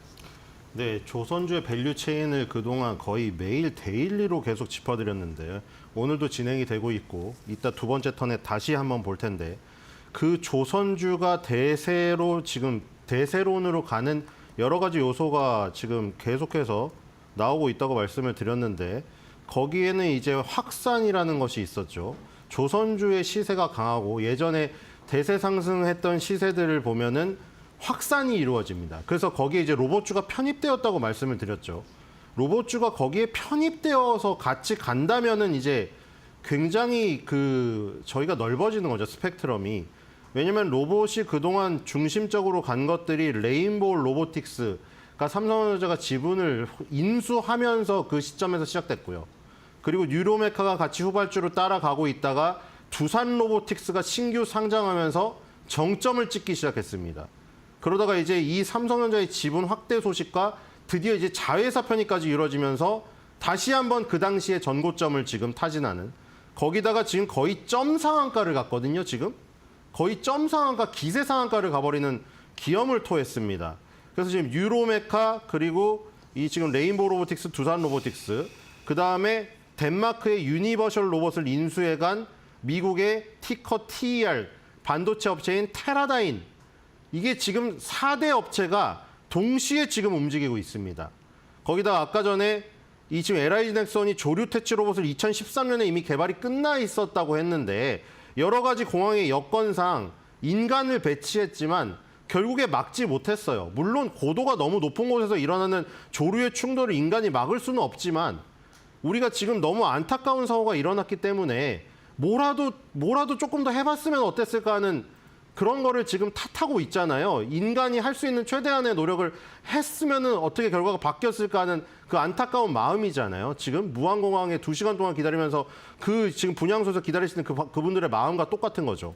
그래서 지금 LI 넥스원이 방산으로 가고 있다가 지금 다시 한번 로봇주를 편입되는 흐름이 지금 보여주고 있고요. 그래서 지금 방산에서 갔던 한화 에어로스페이스, LIG 넥스원, 현대 로템 중에 LIG 넥스원만 약간 방산주에서 조금 로봇주를 편입이 되면서 혼자 강세를 보이고 있다는 게 그게 특이점입니다. LIG 넥슨이 지금 8% 가까이 지금 오르면서 다시 한번 작년 11월 달의 고점에 도전을 하고 있다는 거. 그다음에 이제 여기서 또 확산이 되겠죠. 그러니까 로봇하고 조선하고 겹치는 부분은 협동 로봇이 F&B, 푸드 앤 베버리지 쪽에 있다가 조선 업종으로 지금 이 일자리가 그 거리가 확장이 됐다는 것이고 그다음에 여기서 더욱더 나아가면 자율주행 로봇이 되겠죠. 그래서 지금 이 로보티즈 같은 경우 여러분들 호텔에 가셔서 보셨을 겁니다. 일개미, 집개미라고 집개미 있는 호텔 안에서 여러분들을 컨시어지에서 뭐 로비라던가 아니면 엘리베이터 앞으로 인도하고요. 일개미 같은 경우에는 글램핑장에서 활약을 합니다. 이런 것들이 다 자율주행 로봇에 관련된 것들이고 여기서 이제 더 나아가면 SPG나 SBB테크 같은 감속기 만드는 업체들이 움직이고 있는 지금 상황이고요. 그리고 로봇 소프트웨어를 만드는 클로봇이 또 움직이고 있는 것이고 그다음에 고 로보틱스 지분을 갖고 있는 이 지분을 갖고 있는 그 업체가 지금 움직이고 있는 것이죠. 그럴 때 이런 것들을 지금 보시면은 로봇주의 어떤 대세가 조선주와 함께하고 있고 미국의 테라다임과 함께하고 있다는 거 이렇게 보면 생명력이 강할 수 있다. 이렇게 보시면 될 것 같습니다. 자, 신 의원님 말씀까지 좀 들었고요. 지금 10시 15분 돼가고 있습니다. 섹터별로 움직임 또 고은 변형과 통해서 확인해 보도록 하겠습니다. 네, 국내 증시 개장한 지 15분여가 흐른 상황입니다. 싱크풀을 통해서 투자자들의 검색 빈도가 높은 섹터부터 알아보도록 하겠습니다. 오늘 투자자들의 검색이 가장 많은 섹터는요, 역시나 로봇 관련된 섹터 가장 많이 검색하고 있는 상황입니다. 삼성전자가 레인보우 로보틱스를 품에 안았다, 자회사로 편입이 된다라는 소식이 전해지면서 로봇에 대한 투자 심리가 굉장히 우호적으로 흘러가고 있고요. 오늘 시장을 좀 주도하고 있는 것으로 나타나고 있습니다. 최근에 엔비디아라던가 테슬라 등 글로벌 기업들도 로봇 산업에 지속적인 투자를 하고 있는 만큼 오늘 매수세가 강하게 유입되고 있고요. 전력 설비를 향해서도 지금 검색 빈도가 굉장히 높습니다. AI 데이터 센터에 대한 투자가 지속된다라는 소식이 전해지면서 이로 인해 전력 설비 역시나 수출에 대한 기대감 속에 오늘 검색을 많이 하고 있고요. 드론도 검색 많이 하고 있습니다. 지난해 12월에 드론에 대한 검색도가 급격하게 늘어났었죠. 일론 머스크의 영향이었는데요. AI와 드론으로 글로벌 방산이 좀 바뀔 수 있다, 좀 분위기가 변화할 수 있다라는 분석이 나오면서 드론 검색도 많이 하고 있습니다. 이재명 더불어민주당 당대표에 대한 검색도 많이 하고 있습니다. 대권주자 적합도에 대한 지금 설문조사를 한 결과 30%대로 나오면서 지금 사실상 독주를 하고 있다라는 평가가 나오고 있고요. 이로 인해 오늘 지금 대권 후보자로서의 검색도 지금 많은 상황입니다. 이와 함께 방산, 우주항공, 조선과 같이 수출에 대한 기대감이 있는 종목군들을 중심으로도 검색이 이어지고 있습니다. 그러다면 투자자별 매매 동향은 지금 어떻게 흘러가고 있을까요? 유가증권 시장부터 확인해 보시죠. 네, 오늘 개인만 홀로 매수하고 있다는 건 수급 상황이 좀 아쉬운 부분으로 해석될 수 있을 것 같습니다. 외국인과 기관의 쌍끌이 매도세가 나오고 있는 가운데 기관이 1,000억 원가량, 외국인이 800억 원가량의 물량을 토해내고 있고요. 코스닥 역시나 마찬가지로 개인이 집중적으로 사들이고 있습니다. 코스닥 함께 확인해 보시죠. 외국인이 600억 원가량 던져내고 있고요. 기관 소폭이지만 71억 원 순매도가 집계되고 있습니다. 다만 기관이 현물 시장에서는 매도를 하고 있지만 선물 시장에서는 담아내고 있다는 점도 참고해 보시면 좋을 것 같습니다. 다음은 업종별 등락률 함께 확인해 보겠습니다. 유가증권 시장 보면요, 오늘 혼조세가 펼쳐지고 있는데요. 반도체 삼성전자와 SK하이닉스가 부진한 만큼 전기전자 업종 같은 경우에는 0.7%가량 빠지고 있고요. 반면 운수장비, 운수창고 같은 운수 관련된 기업들 1% 이상 강한 상승 나오고 있고 음식료품 수출에 대한 이슈가 좀 있었죠. 긍정적인 전망 나오고 있는 가운데 0.3%가량 상승하고 있고 증권도 오늘 강한 상승 나오고 있습니다. 반면 보험 같은 경우에는 오히려 0.29%가량 빠지고 있는 상황입니다.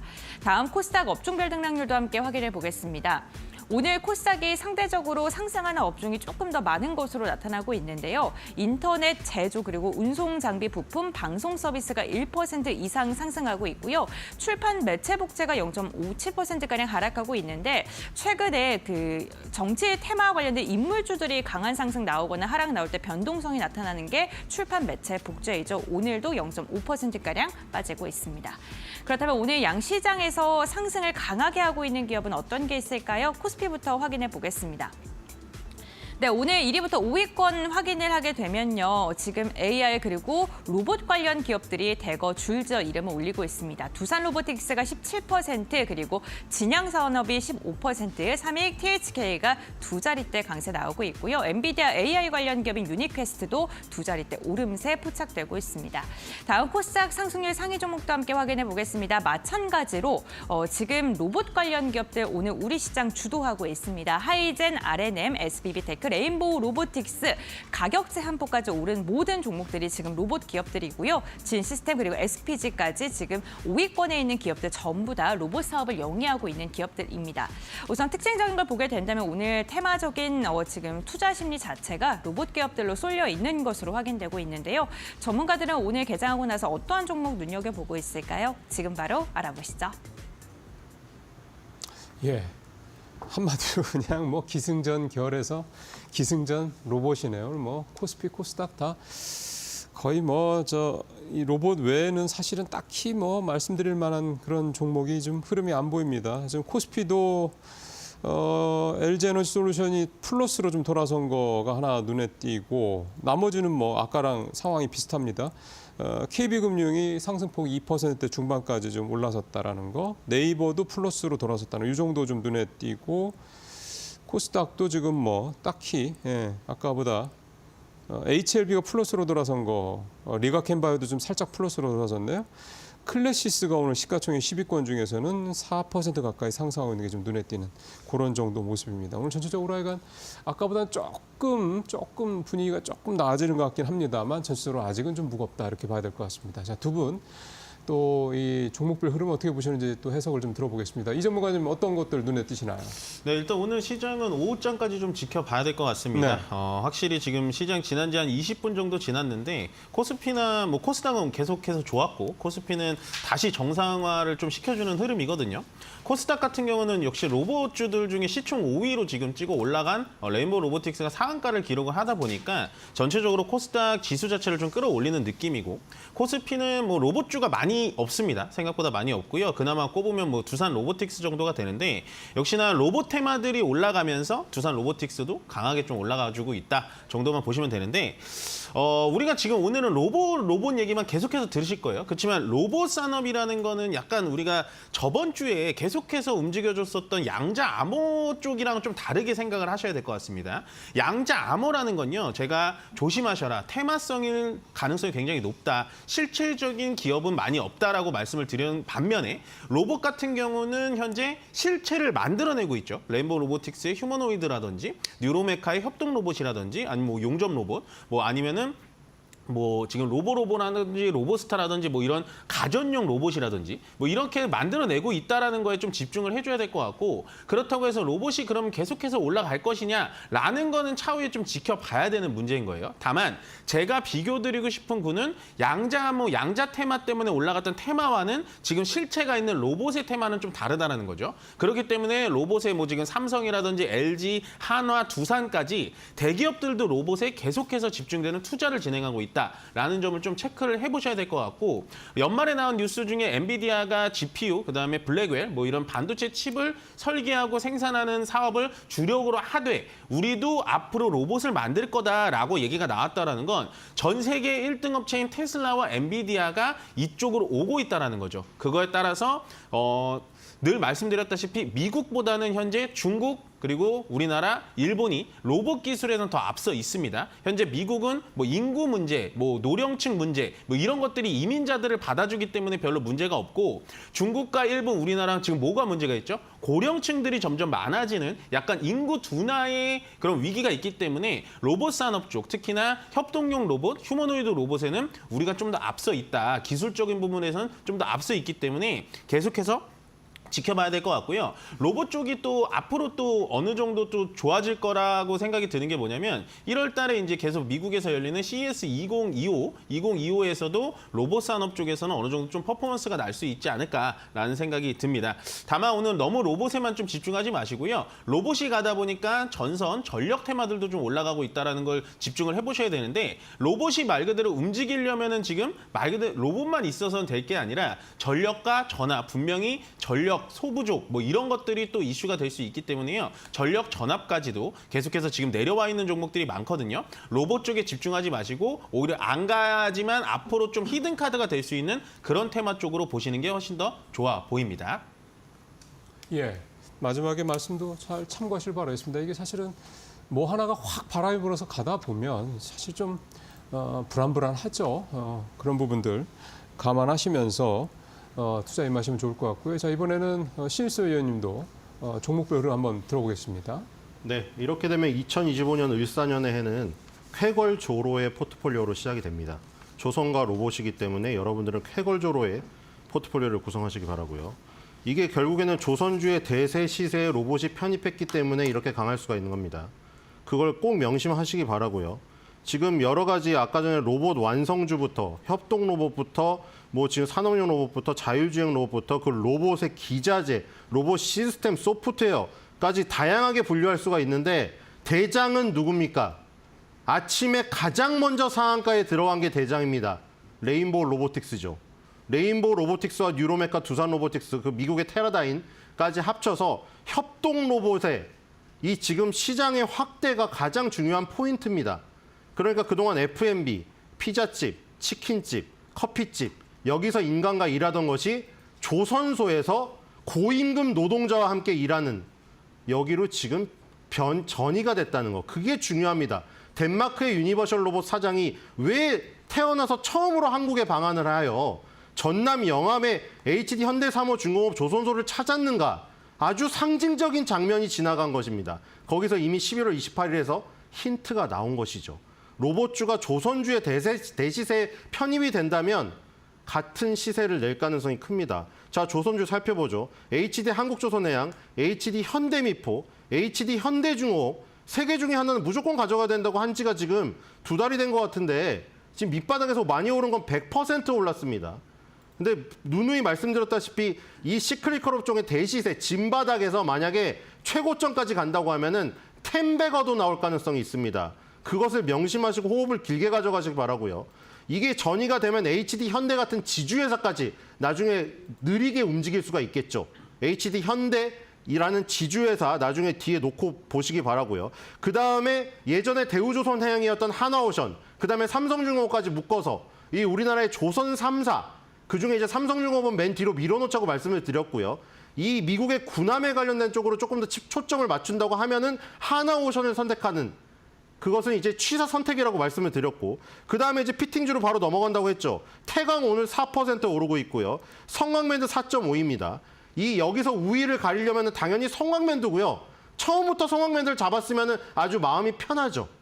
지금 성광맨드 다시 한번 지금 고점 돌파 작년 말에 최고점 돌파를 눈앞에 두고 있습니다. 지금 밑바닥에서 이미 100% 넘게 올랐어요. 이것도.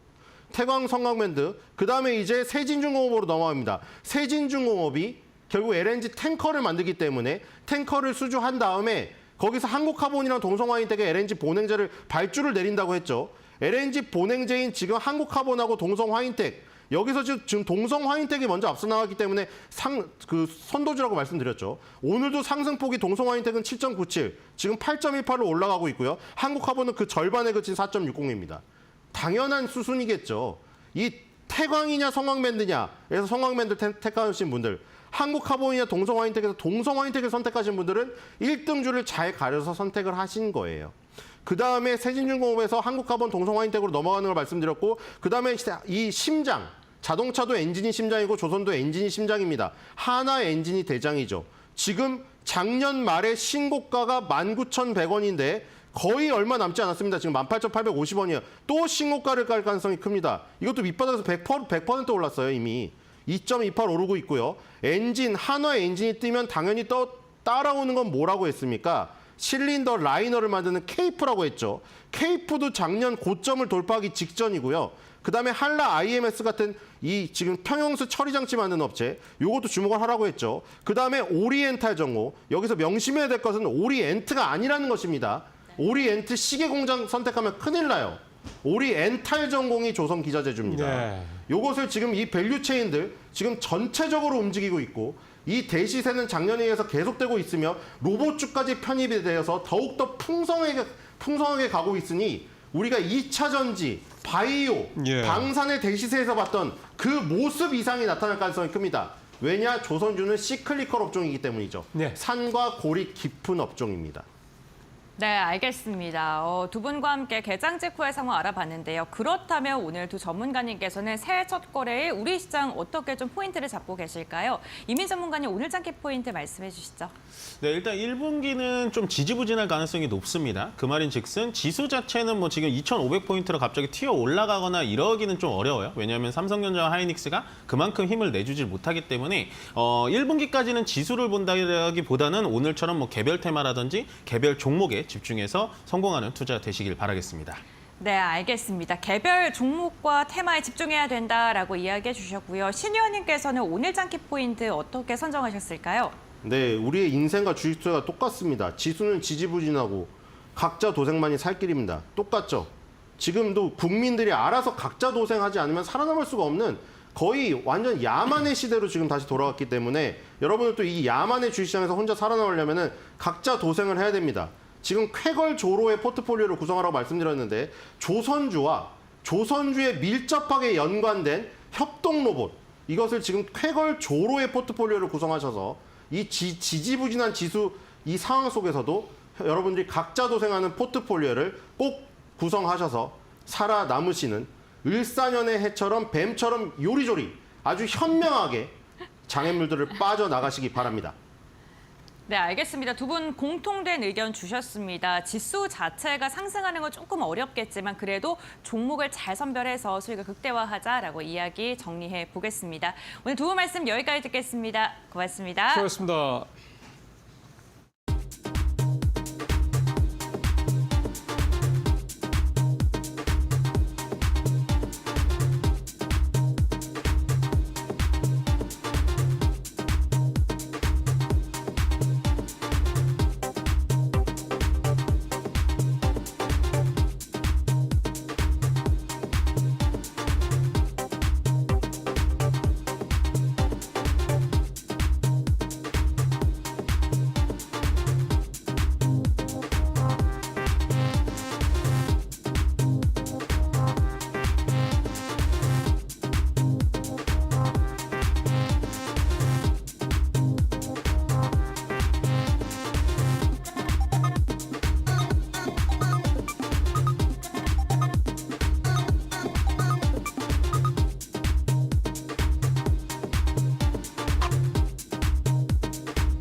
오늘장 선발 종목 바로 살펴보도록 하겠습니다. 메리츠증권 강남금융센터 김경국 과장 연결합니다.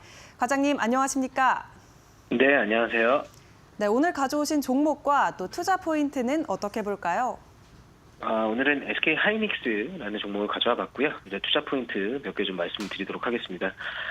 최근 시장에서 하이닉스에 대한 우려하는 부분은 그 레거시 반도체에 대한 하락 사이클과 관련된 이슈라고 말씀을 좀 드리고 싶은데 최근 스마트폰과 PC 수요가 둔화가 되면서 범용 메모리에 대한 재고 증가에 대한 우려가 24년 하반기 주가 일정 부분 일단 반영이 된 것으로 판단하고 있고요. 하지만 SK 하이닉스의 경우에 AI 그리고 서버용 메모리 다시 말해서 HBM과 DDR5 그리고 eSSD 매출 확대로 내년 실적에 대한 성장세를 유지할 것으로 일단 전망하고 있는 상황이 있습니다. 그리고 25년 HBM 같은 경우에는 HBM3E의 추라 증가로 D램에서 차지하는 HBM 매출 비중이 분기별 42에서 44% 정도 달할 것으로 보이고 있기 때문에 또한 D램 이익의 50% 이상을 HBM에서 창출할 것으로 예상하고 있습니다. 또 가장 시장에서 우려를 하고 있는 낸드 같은 경우에는 매출의 60%를 상회한 그 eSSD 매출의 증가로 공급단에 대한 축소 전략까지 더불어지면서 원가 구조 개선이 상당히 될 것으로 보고 있고요. 공급 과잉 국면에서도 과거처럼 급격하게 적자로 돌아서는 수익 악화 가능성은 제한적일 거라고 판단하고 있습니다. 4분기 실적에 대해 좀 말씀드리면 일단 매출이 19.4조 원으로 전 분기 대비 11% 증가가 예상되고 있고요. 영업이익 또한 7.6조 원으로 전 분기 대비 8% 증가한 수치를 보여줄 거로 예상을 하고 있습니다. 영업이익률 같은 경우에 39.2%로 8조 원의 컨센을 거의 비트하는 모습을 보여줄 거라고 예상하고 있기 때문에 25년 예상하는 실적도 또한 매출 81조 원으로 전년비 23% 정도 성장하는 수치, 그리고 영업이익은 31.1조 원으로 전년비 35% 성장하는 좋은 모습을 보여줄 것으로 보이고 있습니다. 역대 최대 실적이었던 24년을 재차 경신하는 모습을 보여줄 거라고 예상하고 있는데, 역시나 하이닉스의 글로벌 HBM3 출하 비중이 24년 46%에서 25년 89%까지 확대되는 가운데 내년 HBM3 12단 시장에서도 선두 지위를 유지할 것으로 추정하고 있는 상황이 있습니다. 그래서 가격 경쟁과 공급 과잉에 직면한 낸드에 대한 우려를 이 HBM으로 일정 부분 불식시켜 줄 거라고 기대하고 있는 상황이 있습니다. 네, 2025년도에도 꾸준한 실적 상승 기대된다는 이야기네요. 가격 전략은 어떻게 잡아볼까요? 일단 기술적으로 말씀드리면 지금 저점을 좀 높여가고 있는 가운데 10월, 11월 고점선인 20만 원을 탈환하는 흐름을 올해 초 일단 기대하고 있는 상황이고요. 매수가는 현재가로 추천을 좀 드리고 목표 주가는 21만 원, 손절가는 15만 원으로 제시해드리도록 하겠습니다. 네, 매수가는 현재가, 목표가 21만 원 제시해 주셨습니다. 오늘 말씀 여기까지 듣겠습니다. 고맙습니다. 네, 감사합니다. 네, 오늘의 종목 SK 하이닉스 참고하시고요. 지금까지 오늘장 선발 종목이었습니다.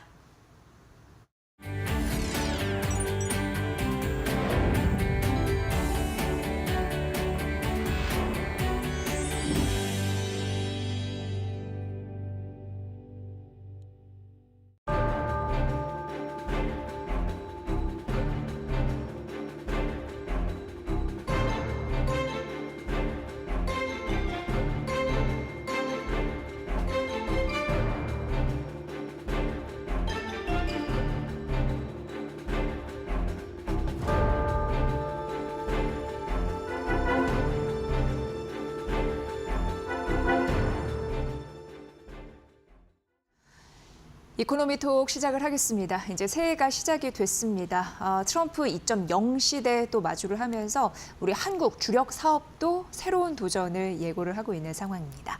자, 성장이냐 위기냐 갈림길에 서 있는 상황인데 전기차와 배터리 산업의 전망에 대해서 오늘 이분과 함께 말씀 나눠보도록 하겠습니다. 자, 우리 한병화 유진투자증권 연구원 모셨습니다. 어서 오십시오. 네, 안녕하십니까. 네. 연구원님 이 부분부터 좀 풀어봐야 될 것 같습니다. 일단 트럼프 2.0 시대 미국에서 전기차 살 때 구매 보조금을 폐지한다라는 얘기 있고, 그리고 이제 배터리, 핵심 광물 등에 관세를 부과할 것이다라는 방안 때문에 우리가 잠시 이제 위축할 수 있는 요소 대기를 하고 있는 상황이거든요. 전반적으로 어떤 느낌 드세요? 일단 트럼프가 전기차 구매 보조금에 대해서는 일단 인수위에서도 폐지를 권고한다 이런 지금 보도가 나와서요. 아마도 좀 수정이 불가피할 것 같습니다. 근데 이 수정이 되는 시점 그리고 방식, 그러니까 한꺼번에 없애느냐 아니면 단계적으로 없애느냐, 이걸 가지고 이제 논의가 의회에서 이제 될 것 같고요. 네. 아마도 빨라야 합의가 이루어지려면 올해 한 3분기 말, 4분기 정도는 되어야지 될 것 같습니다. 따라서 이제 아직 확정된 건 없고요. 핵심 광물에 대한 관세를 부과하는 이슈는 보조금 폐지하는 것보다도 조금 더 어려운 이슈가 있습니다. 그래서 그 부분은 아직 이제 확정이 안 된다고 할 수가 있을 것 같고요. 그래서 만약에 이제 보조금을 올해 3분기나 4분기에 없애게 된다면 좀 역설적으로도 올해 미국의 전기차 시장이 저희가 예상하는 것보다 더 좋을 수도 있습니다. 왜냐하면 이제 보조금 축소 전에 구매하려는 수요가 이제 몰리게 되거든요. 그래서 아마 1월 중으로 관련된 코멘트들이 공식적으로 좀 나올 수가 있기 때문에 그걸 좀 주목을 하시면 좋을 것 같습니다. 네, 일단 보조금 폐지 가능성 관련해서는 하반기 정도 좀 예상을 해볼 수 있는 상황이고, 그리고 핵심 광물에 이제 관세 이렇게 물리는 그런 부분도 아직 이제 미정인데 1월이 굉장히 중요한 분기점이 될 것이다 이런 생각을 해봤습니다. 한국 기업이 이제 미국에 이제 투자한 규모가 28조 원 정도 되니까 이게 적은 액수가 아니거든요. 잘 보셔야 될 것 같고요. 미국과 유럽 전기차 판매 시장의 성장을 어떻게 보는지 굉장히 궁금한 상황인데 그래도 여타 자료를 찾아보니까 연구원님께서 긍정적으로 좀 보시는 것 같더라고요. 네, 어떤 근거로 파악을 하셨는지 궁금했습니다. 유럽은 일단 올해 CO2 배출 규제가 이제 강화되기 때문에 그거에 따라서 이제 많은 완성차 업체들이 라인업을 확대를 하고 있습니다. 전기차 판매 신차가 들어오는 부분, 또 저가 모델들 그런 식이기 때문에 올해 작년에 한 2% 정도 역성장이었던 것 같은데요. 올해는 한 14에서 15% 정도 성장할 것으로 보고 있고요. 미국도 작년에는 한 9% 남짓 성장을 해서 저성장이었습니다. 근데 올해는 비테슬라, 테슬라 모두 이제 신차들이 판매가 이제 많이 되기 때문에 한 25% 정도 성장을 보고 있습니다. 근데 다만 아까 말씀드린 것처럼 보조가 된다 그러면 폐지가 된다는 것이 이제 확정이 된다 그러면 올해 판매는 25% 상회할 가능성이 높습니다. 네. 근데 이제 연구원님 이거 하나 좀 따져봐야 되는데 그 유럽 쪽에서 CO2 쪽 규제 좀 강화한다고 하셨잖아요. 근데 어떤 증권사의 한 연구원이 리포트를 발간했는데 유럽이 이산화탄소 규제 완화의 가능성이 있다라는 내용을 언급을 해서 이게 또 기사화가 좀 됐습니다. 이게 팩트체크 좀 필요하고 현실 가능성이 있다고 보시는지 궁금하거든요. 그거는 사실은 작년부터 선거 전부터 계속 나왔던 얘기입니다. 유럽의 일부 당 그리고 국가 예를 들면 이탈리아가 지금 대표적인 국가고요. 그리고 당연히 완성차 업체들은 규제를 완화해야지 비용 부담이 줄어들기 때문에 계속 요구를 하고 있는 상황이고요. 다만 이제 제가 말씀드린 것은 신임 EU 집행위가 이걸 이제 사실은 결정해서 최종적으로 시행을 하는데 집행위원회에서는 그와 관련된 규제 완화와 관련된 얘기는 전혀 하지를 않고 있습니다. 다만 이제 완성차 업체들이 너무 어렵기 때문에 전략적인 대화를 이제 EU 집행위하고 앞으로 한 100일 동안 계속 하게 되고요. 그 안에서 일부 예를 들어서 벌금을 조금 내는 것을 이연시켜 준다든지 벌금을 조금 수준을 낮춰 준다든지 이런 부분들은 도출이 될 수 있습니다. 다만 이제 그런다 하더라도 그것만 할 수는 없어요. 전기차의 수요를 확대하기 위한 정책을 같이 할 방법이 높고요. 자동차에 대한 CO2 배출 규제를 대폭적으로 완화시켜주는 것은 좀 불가능합니다. EU에서는. 왜냐하면 자동차와 관련된 CO2 배출이 에너지와 더불어서 가장 많고요. 탄소 배출이. 또 가장 감축하기 어려운 부분이기 때문에 이 부분을 건드리게 된다면 다른 산업 부분들, 에너지, 그다음에 농업이라든지 산업이라든지 이런 부분까지 다 이제 감축을 바꿔야 되거든요. 그러면 전체적인 프레임워크를 갖다가 수정을 해야 되기 때문에 이 작업은 몇 년이 걸릴 작업입니다. 그래서 아마 부분적인 그런 수정이 있을 것으로 그렇게 보고 있습니다. 네, 그렇네요. 기조는 크게 변하지 않을 것으로 예상이 되네요. 올해 유럽 쪽에서도 CO2 강화 예정대로 할 것이다. 이렇게 좀 봐주셨고요. 유럽이 14.7, 미국이 25.1 성장이 예상된다고 하니까 어느 정도 먹거리가 이쪽에서 예상이 된다 이런 생각도 좀 들고요. 어찌됐건 판매 비중은 앞으로 더 커질 가능성이 있다라고 보면서 긍정적으로 포인트를 가져가야 되겠네요. 이 부분은. 그렇습니다. 그러니까 전기차 산업이 유럽이 작년 기준으로 보면 한 22% 정도 비중이었고요. 신차 판매에서 미국은 9% 정도 수준이기 때문에 이게 이제 글로벌 탄소 감축 목표를 달성하기 위해서는 2035년에서 한 40년 사이에 전기차 비중이 90% 이상 올라가야 됩니다. 90% 이상이나요? 그렇죠. 그래서 이제 최근에 트럼프 이슈도 있고 여러 가지 완성차 업체들이 어렵기 때문에 여러 가지 이제 규제에 대한 저항 이런 이슈들도 있지만 큰 그림은 사실은 이제 전기차 산업이 성장한 초기 단계다. 이게 이제 그 중국처럼 그렇게 이제 승용차 기준으로 절반 정도로 되고 이렇게 되기 전까지는 사실은 성장 산업의 관점에서 보시는 게 맞다 이렇게 판단합니다. 네, 그러니까 이게 환경을 지키고자 하면서 그 규제 강화는 좀 지속이 될 것 같고 그리고 한편으로서는 그 주요 완성차 업체들의 그 모델 그런 부분도 우리가 간과하면 안 되는데 조금 더 확대될 가능성이 있기 때문에 성장 여력은 좀 충분하다 이런 관점으로 제시를 해주셨습니다. 자, 그럼 전기차와 관련된 배터리 핵심 소재는 또 양극재가 있지 않습니까? 그런데 이게 우리나라에 참 많은 또 관심을 갖고 있는 투자자분들이 있는데 이런 기업들이 올해를 경쟁력을 좀 강화하자라고 원년으로 삼았어요. 네, 그 의지가 잘 발현될 수 있을지 어떤 환경이라고 보십니까? 해좀도 극복해야 되고요. 아쉽죠. 네. 좀 더 빨리 경쟁력을 강화를 했었어야 됩니다. 네. 그러니까 제가 작년에도 계속 이제 뭐 일부 양극재 업체들에서 매도 의견을 하고 한 이유가 중국 업체들이 워낙 이제 경쟁력이 강하기 때문에 계속 이제 시장을 어떻게 보면 뺏겨 왔었거든요. 근데 이제 어쨌든 최근에 보면 국내 기업들도 현실을 좀 강하게 깨닫고 있고요. 그러니까 양극재를 만드는 원재료, 전구체라든지 또는 그 앞단의 리튬 니켈이라든지 이런 부분들에 대한 투자, 관련된 기업 그 건설 이런 것들을 지금 시작을 하고 있고요. LFP 양극재, 우리 업체들이 그동안 이제 하지 않았던 이런 생산도 지금 이제 R&D는 거의 막바지 단계고 생산을 위한 라인들을 아마 놓는 방식이 진행이 될 것 같습니다. 그래서 좀 더 이제 고도화된다는 것이죠. 근데 조금 아쉬운 것은 조금 더 속도가 빨랐어야 된다. 그러나 이제 어쨌든 지금은 사실은 양극재 업체들까지도 최악의 상황은 조금 지나가는 그런 이제 아주 저점 수준이다. 이렇게 이제 보시면 될 것 같고요. 왜냐하면 유럽과 미국의 중장기적인 전기차 성장을 봤을 때 사실은 중국에 대한 비중을 제한하고 미국 같은 경우는 사실상 막겠다. 이게 이제 정책 트렌드잖아요. 그러면 사실은 K 양극재가 없이는 그 부분들은 좀 어려운 부분들이 있습니다. 그래서 너무 지금 상황을 비관적으로 보실 필요는 없다. 이렇게 판단을 하게 됩니다. 네.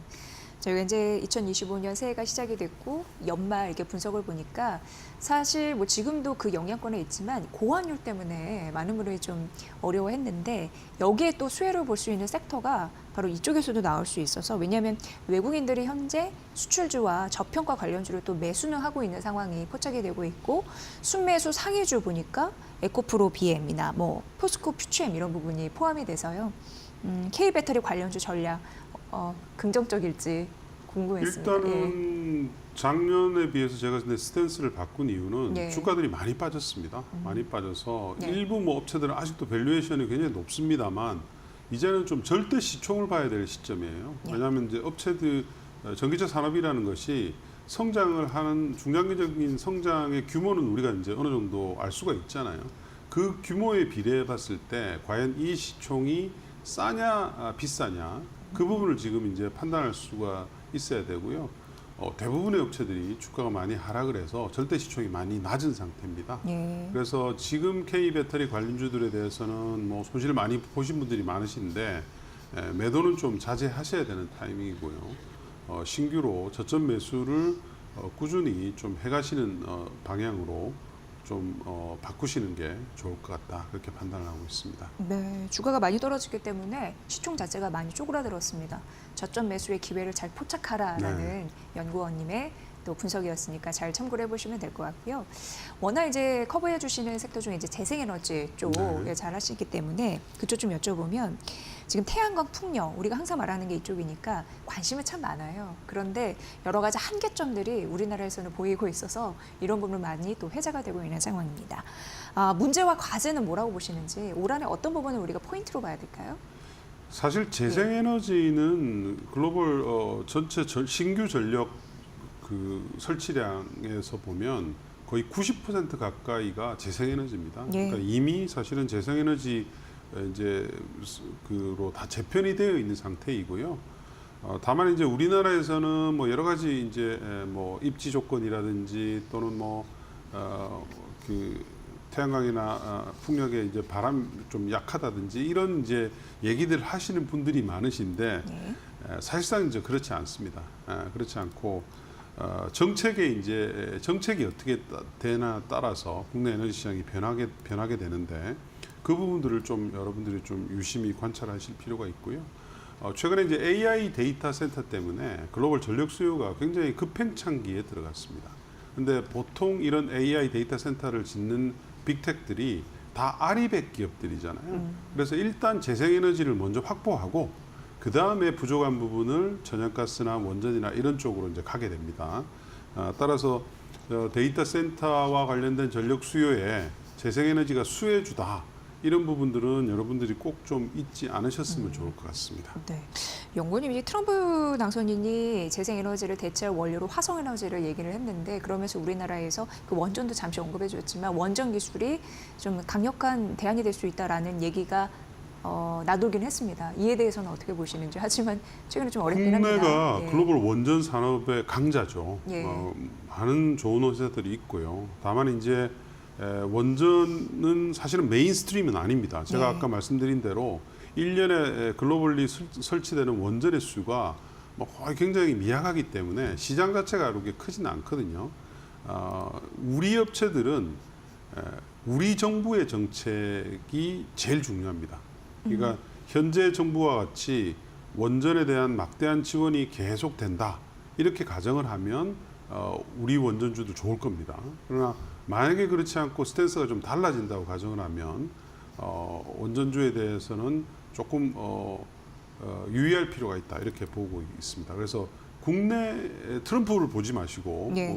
국내 원전주들은 국내의 현재 정치 상황을 좀 유념하시는 게 좋겠다 그렇게 판단합니다. 네, 그러니까 국내 원전주는 국내 정치에 조금 더 민감하게 반응할 것이다라고 말씀해 주셨습니다. 잘 참고를 해보시면 될 것 같고요. 지금 한국의 주력 산업인 2차 전지 배터리 산업은 올 한 해에도 시청자 여러분들이 굉장히 관심을 가질 섹터입니다. 이 전기차 캐즘을 빨리 극복하고 경쟁력을 강화할 수 있는 원년이 될 수 있을지 잘 살펴보시기 바랍니다. 또 워낙 떨어졌기 때문에 저평가 매력은 있다고 합니다. 자, 한병화 유진투자증권 연구원의 분석으로 여러분 들으셨습니다. 잘 들었습니다. 고맙습니다. 감사합니다. 네, 오늘 이제 코스피가 하락 전환됐거든요. 상대적으로 보면은 중소형주가 조금 더 강한 흐름들이 나타나고 있고 환율은 1,474원까지는 올라갔지만 현재 1,468원에 움직이고 있는 상황입니다. 제가 잠시 후에 마켓 나우 2부 진행하면서 조금 더 자세한 오전장 전략 세워드리도록 하겠습니다. 잠시 후에 뵙겠습니다.